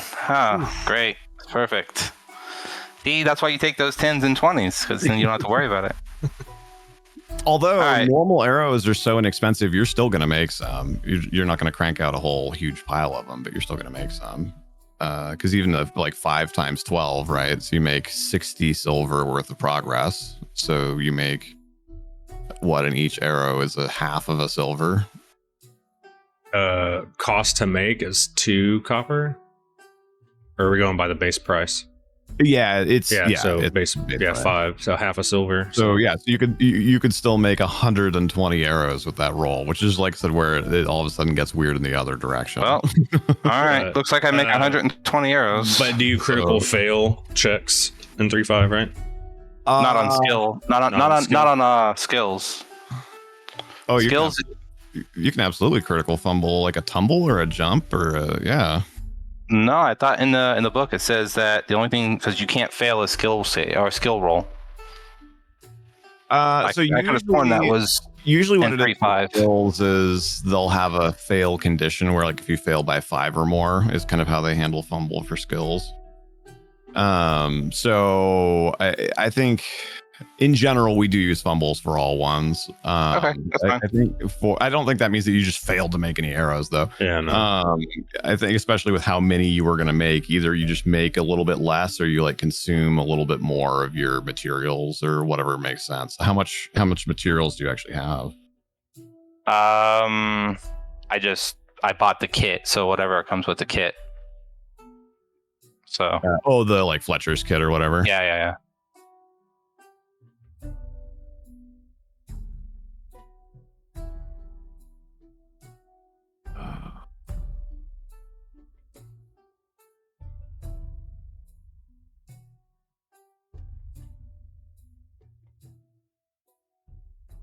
Weird.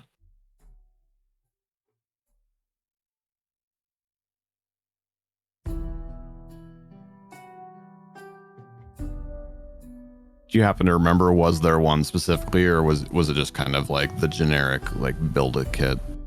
Generic. Yeah, it was like a generic thing. Okay. We can sort that part out later. We don't need to bog this down any further. Yeah, But that's yeah, fine. I think we can just say, you'll make whatever A couple. makes more sense. Yeah, you'll make 75% as many as you would have, or if if it comes with enough stuff to make a crap load, then whatever, we'll say you make all of them, but damage a little bit of your materials or whatever makes sense. That was what did that? So that came out at 120. I'm pretty sure that'd be the math, right? Because he rolled a 1, but he has +4, so he gets 5. So then you're multiplying 5 by the DC of 12 to make normal arrows, which is 60. So he's making 60 silver worth of progress. Oh yeah. Well, but then I guess you said 6 hours, not 8, right? So you're making 75% of 60. So you're making 45 silver worth of progress, and then each 90 arrow. arrows. Yeah, 90 arrows. Times, and then for the nat 1, we'll just say you make 68 arrows. Still a pretty good amount. I mean, you probably shot like 3 during the battle, so Yeah, it's a ton. You're well off on it. That gives me like 100 and something if I remember correctly. So okay, that's why I wanted to go with the masterwork, but I know I wouldn't reach a DC 20. Yeah, we'll fiddle with that a little bit between this session and next one, and try and find a sensible middle ground there. Definitely, obviously, getting a kit helps, but yeah, we'll see. So how many did you say I made? I want to add it to my sheet. 68. 68. So yeah, that gives me 112. You just have like, is your imagine like you're heading out and like your quivers like about to bust at the seams. I'm gonna have to have multiple quivers. Yeah, you have like 4 quivers on your back. It's like in Mulan when they're carrying their like bundles of sticks, but it's a huge bundle of arrows. It's comical. That's good. I want to put a little quiver on all the party members. They hold like a little over 20 each. Yeah, they're like you're like your assistant gunner, in the military. They're carrying your image. Great. Yeah. Works perfectly. All right, so that's what I was doing in the morning. Sorry it took so long. No, you're good. I think everybody learned something though. That was good. Yeah, you're good. We've danced around figuring out craft stuff several times, so it's good. Even if it's not a final solution, it's a workable one for now, at least. Yeah. I enjoyed it. We'll move over to Barther. You're no when longer I get feeling up fatigued, but imagine you're feeling a little sore. I get up, pick up my axe. I didn't really change out of my light armor. I pick up my axe. I walk out the door, walk down to the bottom of the bar. I go up to the barkeeper. I don't think it would be the elf this time. It would be someone else, right? Yeah, it's the man from the morning when I guess technically it was the evening of when the battle started. He seems. I ask if may I have some breakfast. I don't know, some bacon and eggs, maybe.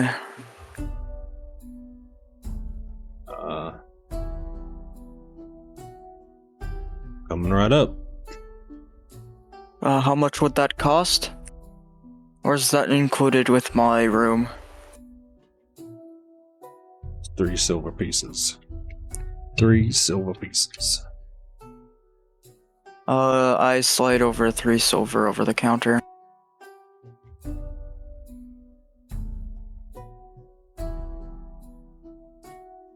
Like taps a bell. Someone like cooking in the back. Hear the sizzling of breakfast food already being made and stuff.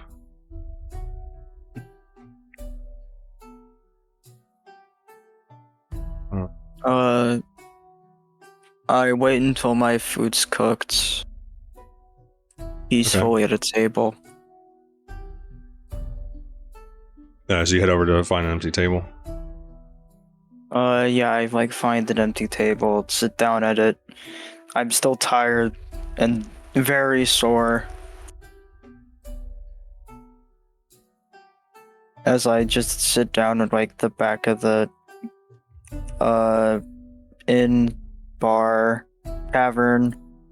You step over some, passed out people as you make your way over.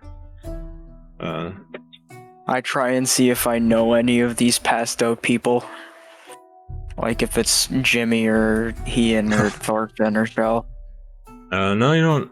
You don't recognize any of them of your newly assembled friends.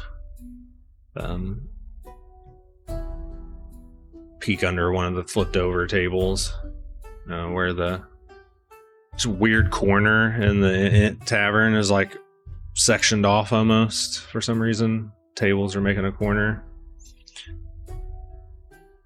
and you go to the open seat, kind of deeper in on the side, but you don't notice any of your friends.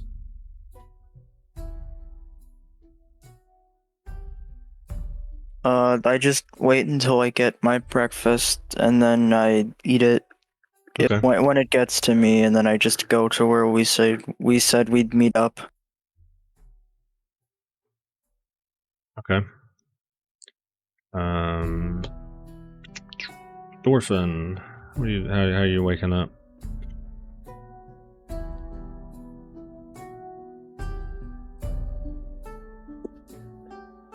Thorfin would wake up.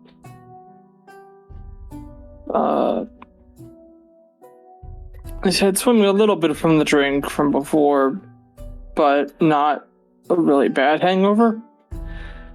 And he'll take about 5 minutes to get his scale armor back on properly, get his weapons, equipment,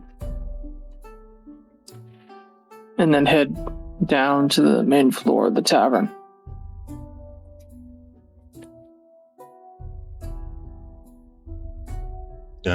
As you kind of get towards the staircase, you kind of say about this time, it's Heian, you're kind of you're leaving your room, you see him at the staircase. Jimmy, Shel, you guys would probably be getting close to the bottom, and you see Barther sitting at a table eating.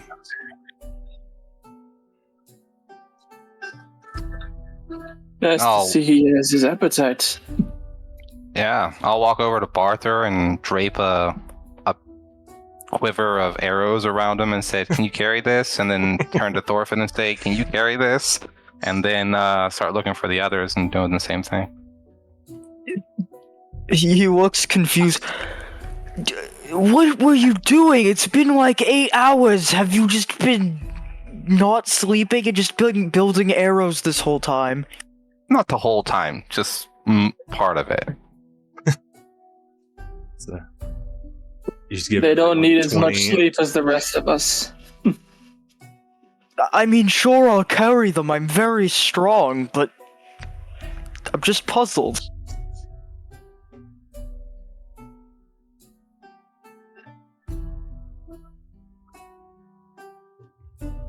So after breakfast, we can head out to go and look over your farm.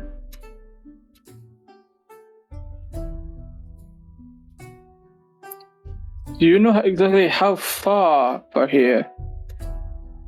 It should be about 30 minutes from me. I don't know about you guys, because you seem to be either slower than me or faster.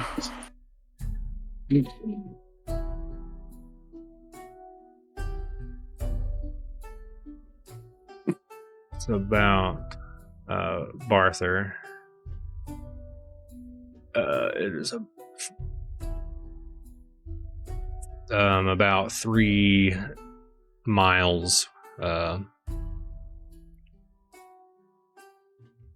west south, like west on the road, but if you could go direct route southwest through the woods to get there too if you wanted, but roughly about 3 miles to your farm. Could you put that into us Canadian words? Miles to 5 kilometers. 5 Yeah. kilometers. Okay, I understand now. So I know 3.1 something is like a direct, but yeah, 5 kilometers. Yeah, 3.1 miles is 5K.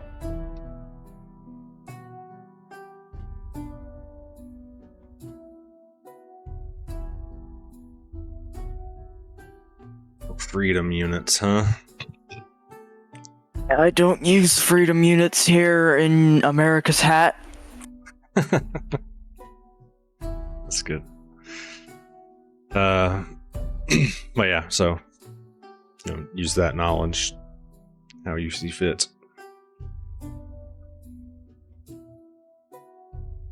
Oh, also, I'm sorry if you guys wanted a meal, I could have paid for it. I'm sorry, I was very impolite and woke up early.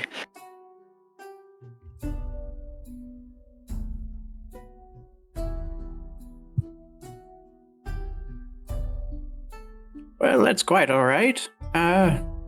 James, did you want something for breakfast? Sure, let's eat. He grabs his coin pouch he grabs his coin pouch and just kind of grins, and he remembers last night and the newfound money he has, and he just grabs out silver, I guess, for basically the whole party, and sets it down for some breakfast. Oh, and here's a tip for you, sir. And she bends down and picks up the silver that she got hit in the head with last night and puts it up on the counter. That's a whole gold. No. Yeah, so 12 silver for the rest of the meals, and so gold and 2 silver, and then you slap the other gold down as a tip. Yeah, sure. All right. And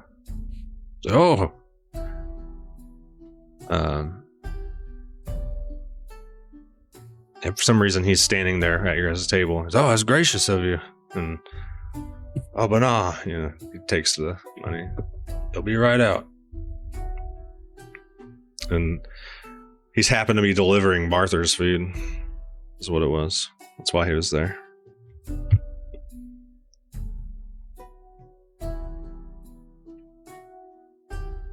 All right, so here we are. I think Thorfin would try to eat substantial but light, given that they're going to be traveling a bit of a ways on foot. Yeah, for the common meal like breakfast, I'd imagine it's pretty normal, like standard, like normal size portions. Nothing. You're not going to feel overfed if you eat your plate by any means. Hey, Thorfin, you want to hear something funny? Yeah. This could have been some of my livestock. The eggs and the bacon.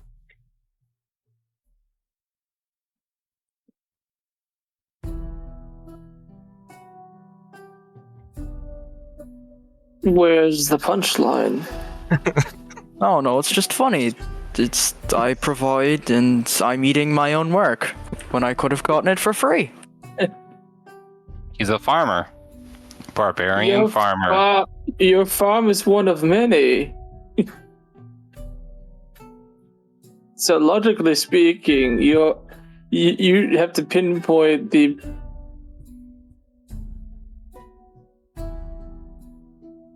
distribution of your particular livestock to this particular tavern in this part of the city.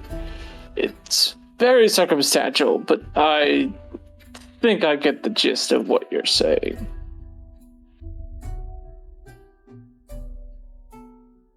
Thorfin, on our way out of town, can we swing by the captain so I can drop off some arrows? I'm sure the guards used a bit, defending the wall, and we might want to lighten our load. I don't want to see Shel bogged down too much, so maybe we can drop off a couple arrows so they don't have to worry about making them.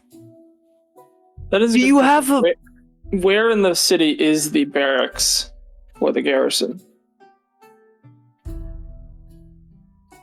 Have to look.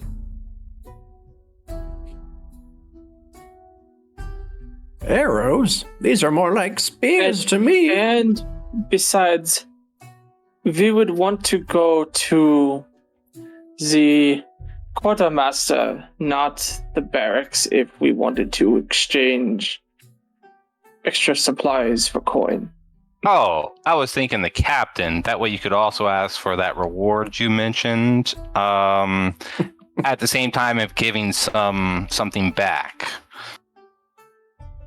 Heian, I'd like to ask, do you have a bag of holding for something for these arrows? What? This is a concerning amount. Like, why do you just have like 100 and something arrows? Yes, I have 4 bags, and they're holding the arrows that you guys are carrying for me. It's great. You have like one over each of your ears too, like pencils.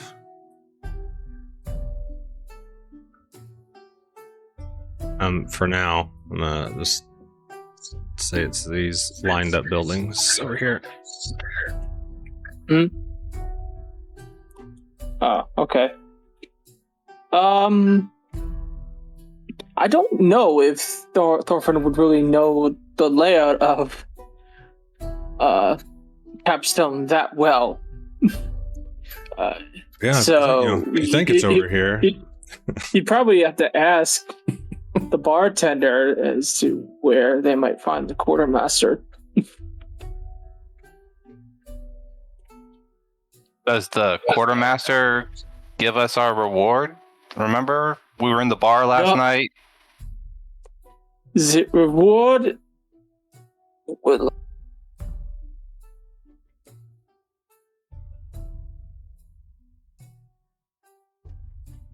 What'd you say about the reward, Thorfin? The reward will probably come after we go and check the farm and come back. If we have taken care of a few orcs or rescued some of the horses, that is probably a bit better for our prospects. Asking for a reward after yesterday was out of the question.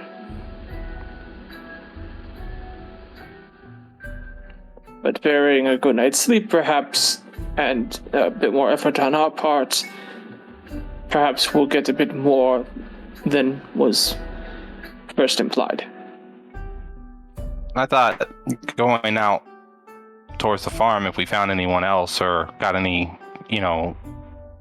horses, that was bonus on top of the initial conflicts. That's why we left the bar. That's what I'm saying. Do I get like a almost died bonus, or am I just gonna kinda kaput?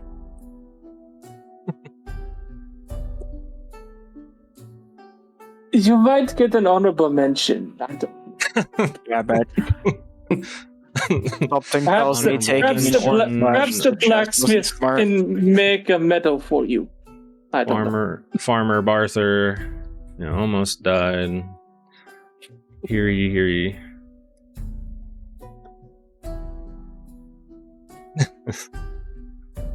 So they're going to make a monument for the dead, and then they're going to make a monument for the almost dead? No. Imagine if Barther gets a medal that says "Citizen Hero" on it, and it's made of metal,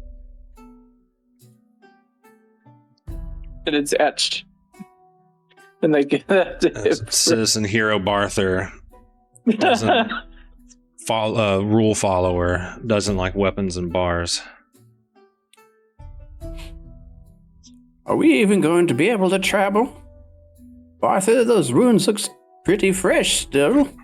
As I'll stick my finger in one of your open wounds, inspecting it. Ow! I can provide a little assistance. And I'll cure light wounds one time. Heian, if we're out near the forest, could you possibly find any medicinal herbs to help his recovery? I do not have any of those skills. I'm sorry, I'm a fighter. And I shoot things. Well, you could take Shel with you. You heal Does for 1 Shel have HP. that ability? I am excellent at finding things. Herbs? Things. If you're going into the forest, we could go southwest and cut out time. Then just That's go what through I'm the saying. forest to get to my house. I'm saying on the way. I'm not saying in a different direction. I'm saying on the way to your farm.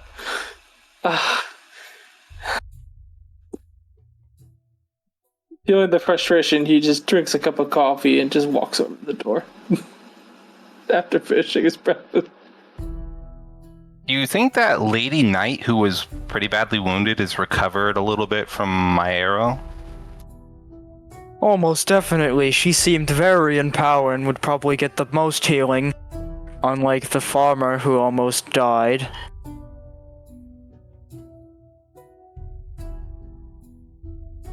That's okay, Barther. You're still special to me. Aw, thanks, Shel. As she, slaps one of your wounds. That's it. Good lad. And I'll use my second horse and then heal you for another point. So I would be at 5 now. Right? Because I slept, which is 1, and then you healed me the first time, which is 4. Yeah, you'd be a 5. Like, Shel poked your wound and it slightly kind of closed up over it. Like initially hurt, but it was like, oh wait, nice. And then slaps you, and you're like, oh, wait. Okay. Yeah. Is there a bit of Good. glow on Barther now as the healing takes place? A glow. Or is it more instantaneous? They're probably Usually magical healing has a coloration to it, but not always. Yeah. They can theme it however they want. I usually describe healing as Oh green. yeah, of course. Yeah. And how I was gonna say I'll let Shel describe her magic if she'd like to. She poked him and I shake my sleeve out and something falls and lands on the arm, and it's this little robotic wicker spider begins to use a mechanical web to do a little sewing. And then after it does some work, it crawls back up up in my sleeve and disappears inside my coat. Good thing he's not scared of spiders. Nope. We should probably start heading towards my house. Are you a voodoo woman? What's voodoo? I'm unfamiliar with this term. Perhaps I'm using the wrong term. Alternative medicine. Those who are out in the forests.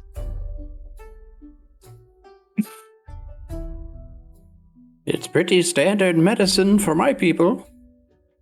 Yeah, Thorfin, you've never seen a spider close up wounds before? 9. Usually it's either a hot iron or a needle and thread. And I like the spider. It's practical tinkering is all.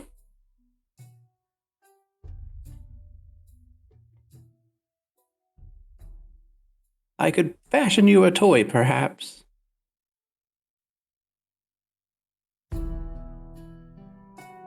Yeah, I have this. She hands you a nutcracker.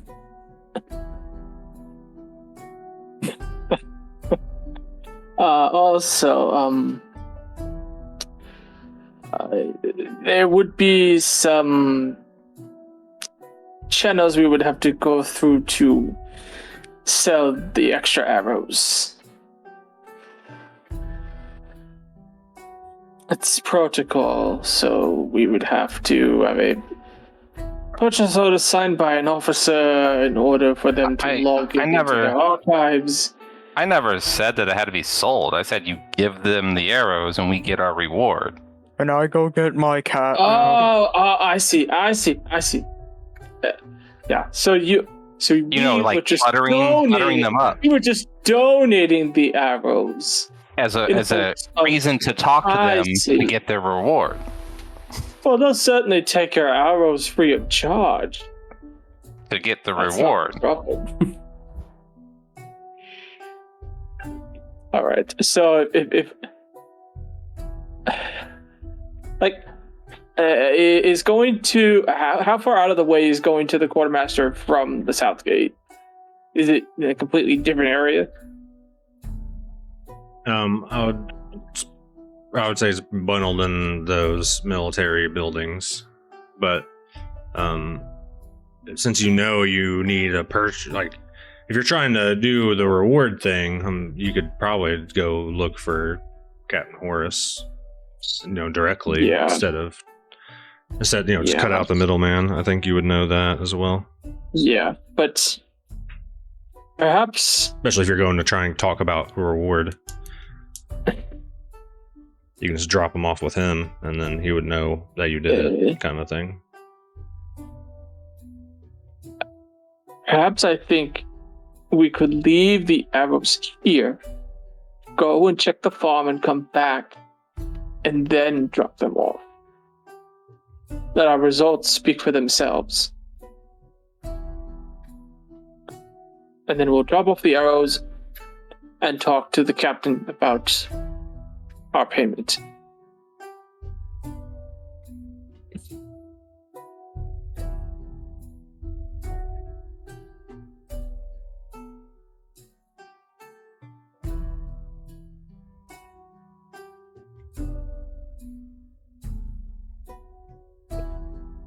Because the longer we wait, the longer we don't know what's happening with his farm and the cat.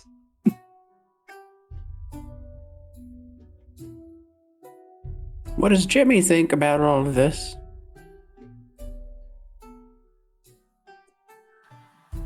The last time we were out there was flying orcs shooting fire. And this guy won't do anything without the cat. Our death presents us, and we need the cat. I'm just ready to get this cat. We've got to, exasperated, he just holds his head in his hand. His head in his hands. Does the cat have magic? I mean, I've had it since I was 12. No, it's pretty normal, I think.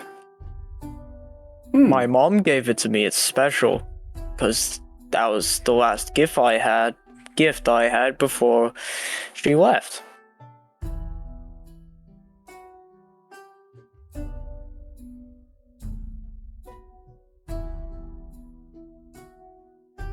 That does sound like a pretty special cat.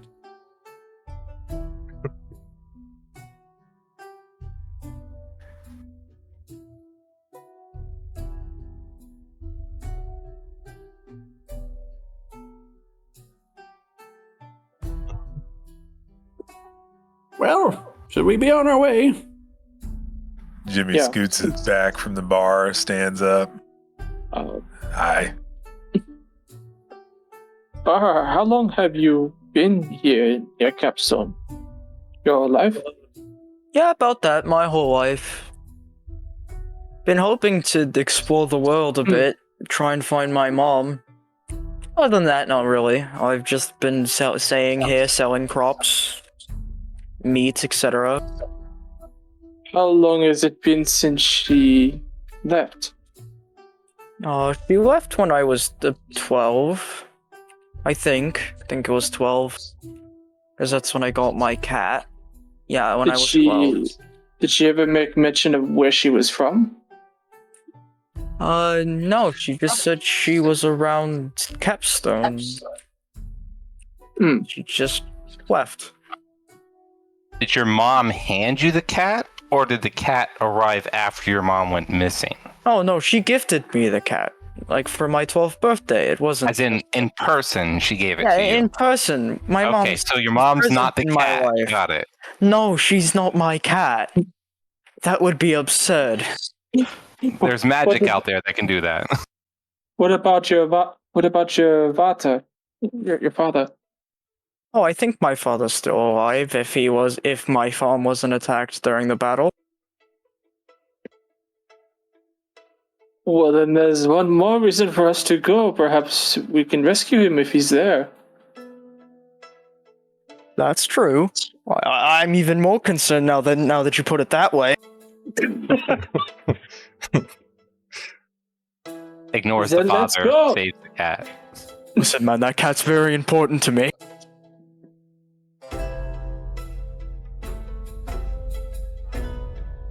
Alright, Barther, lead the way. I start walking along the road. Yes. To be clear, he's ever to be clear, are we still bringing the extra arrows with us, or are we leaving them there in the tavern to pick up later? We're just gonna take them with us. They don't weigh anything. Okay. I just at that point was just never given a firm answer, so I just wanted to ask.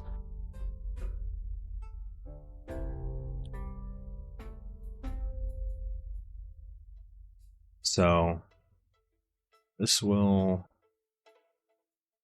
faster. You guys just kind of you guys is walking, or what's your general rate of movement you guys are thinking here?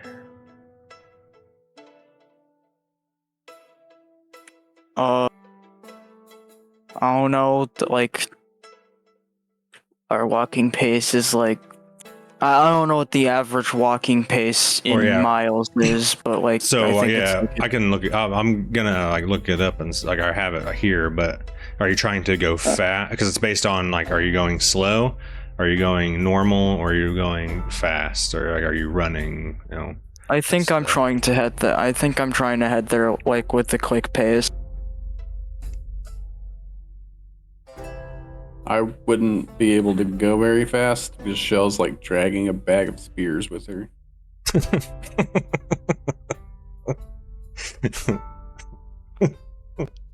About 10 steps out of the gate, I would see Shel struggling and take them from Shel after laughing profusely.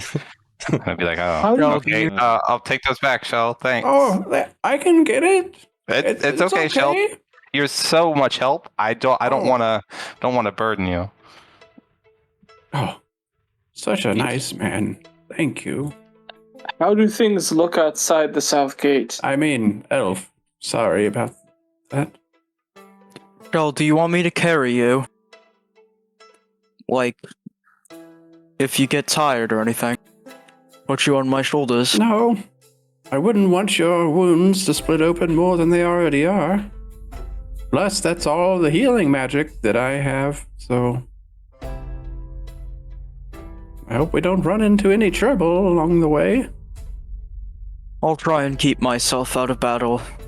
You guys seem to have it covered. Yeah, stay behind me. I'll protect you. If it comes to it by here, I can always guard you with my shield. You've got a long enough reach to whack at anything behind me. So it will. Looking at Shel's movement. So it'll take you guys about with Shel's movement speed at a hustle. You guys couldn't get there in an hour. How are things in terms of the conditions in the south gate? Considering the massive battle we just. there's debris. People are picking things up. You see people kind of like, moving to like carrying things together. You're like, so there's like general recovery operations happening, stuff like that.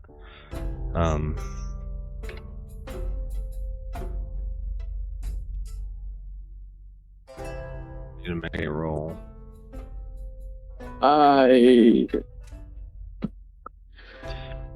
I sympathize with you, Shel. I understand your plight.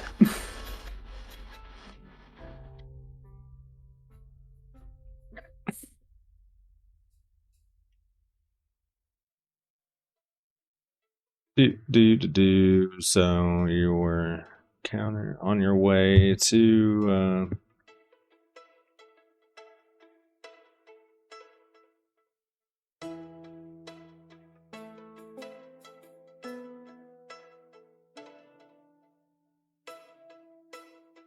gosh. This is fun. What's the order of march here? Who would probably be leading, I guess, is really all I need. I'd be leading because I actually know where I'm going. Makes sense. I think Thorfin would be behind Barther, just in case something comes at him. So he could probably defend him with a shield. I'd probably be in the same rank as Barther. I mean, if we're single file, he can take the front, but just try to keep pace with him and keep my eyes up.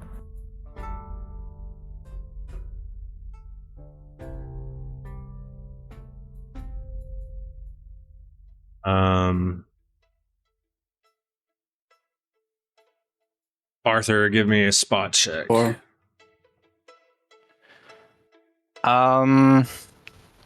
Heian be off, like, in the woods since he's an elf and, I guess, more accustomed to being in the woods? And instead of really looking for just orcs, he also wants to look for any horses as well.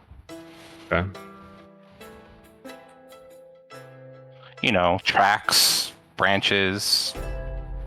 Okay, give me a spot check for that, too.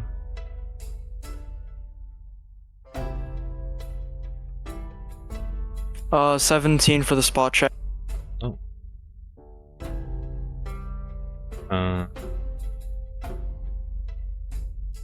Okay.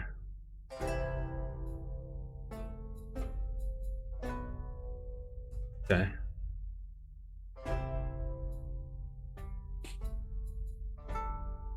It says failing. Interesting. You notice a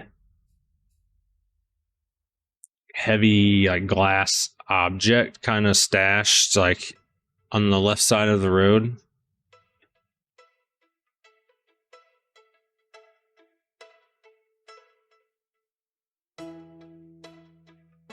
Does it look like it, like...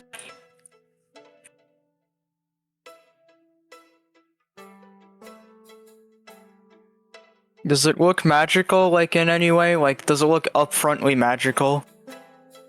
Or is it just a glass ball? It looks like a container of sorts. Shel, you know magic, right? It's Can you almost tell like if a jar, almost like an urn, in a way. You don't know if it. I don't think you would have like any idea or understand if it was magical or not at all. Does it look like I can pick it up? Yeah. Looks like it tumbled can I just somehow into like the side of the road or something, like. Can I like pick it up and look at it? I pick it up and it says like it looks like there's writing all over it, and one of them you read, it says "Do not open," like in all capitals. And it looks like a bunch of other chicken scratch all over it as well. You see, the funny thing with Barther is he's illiterate.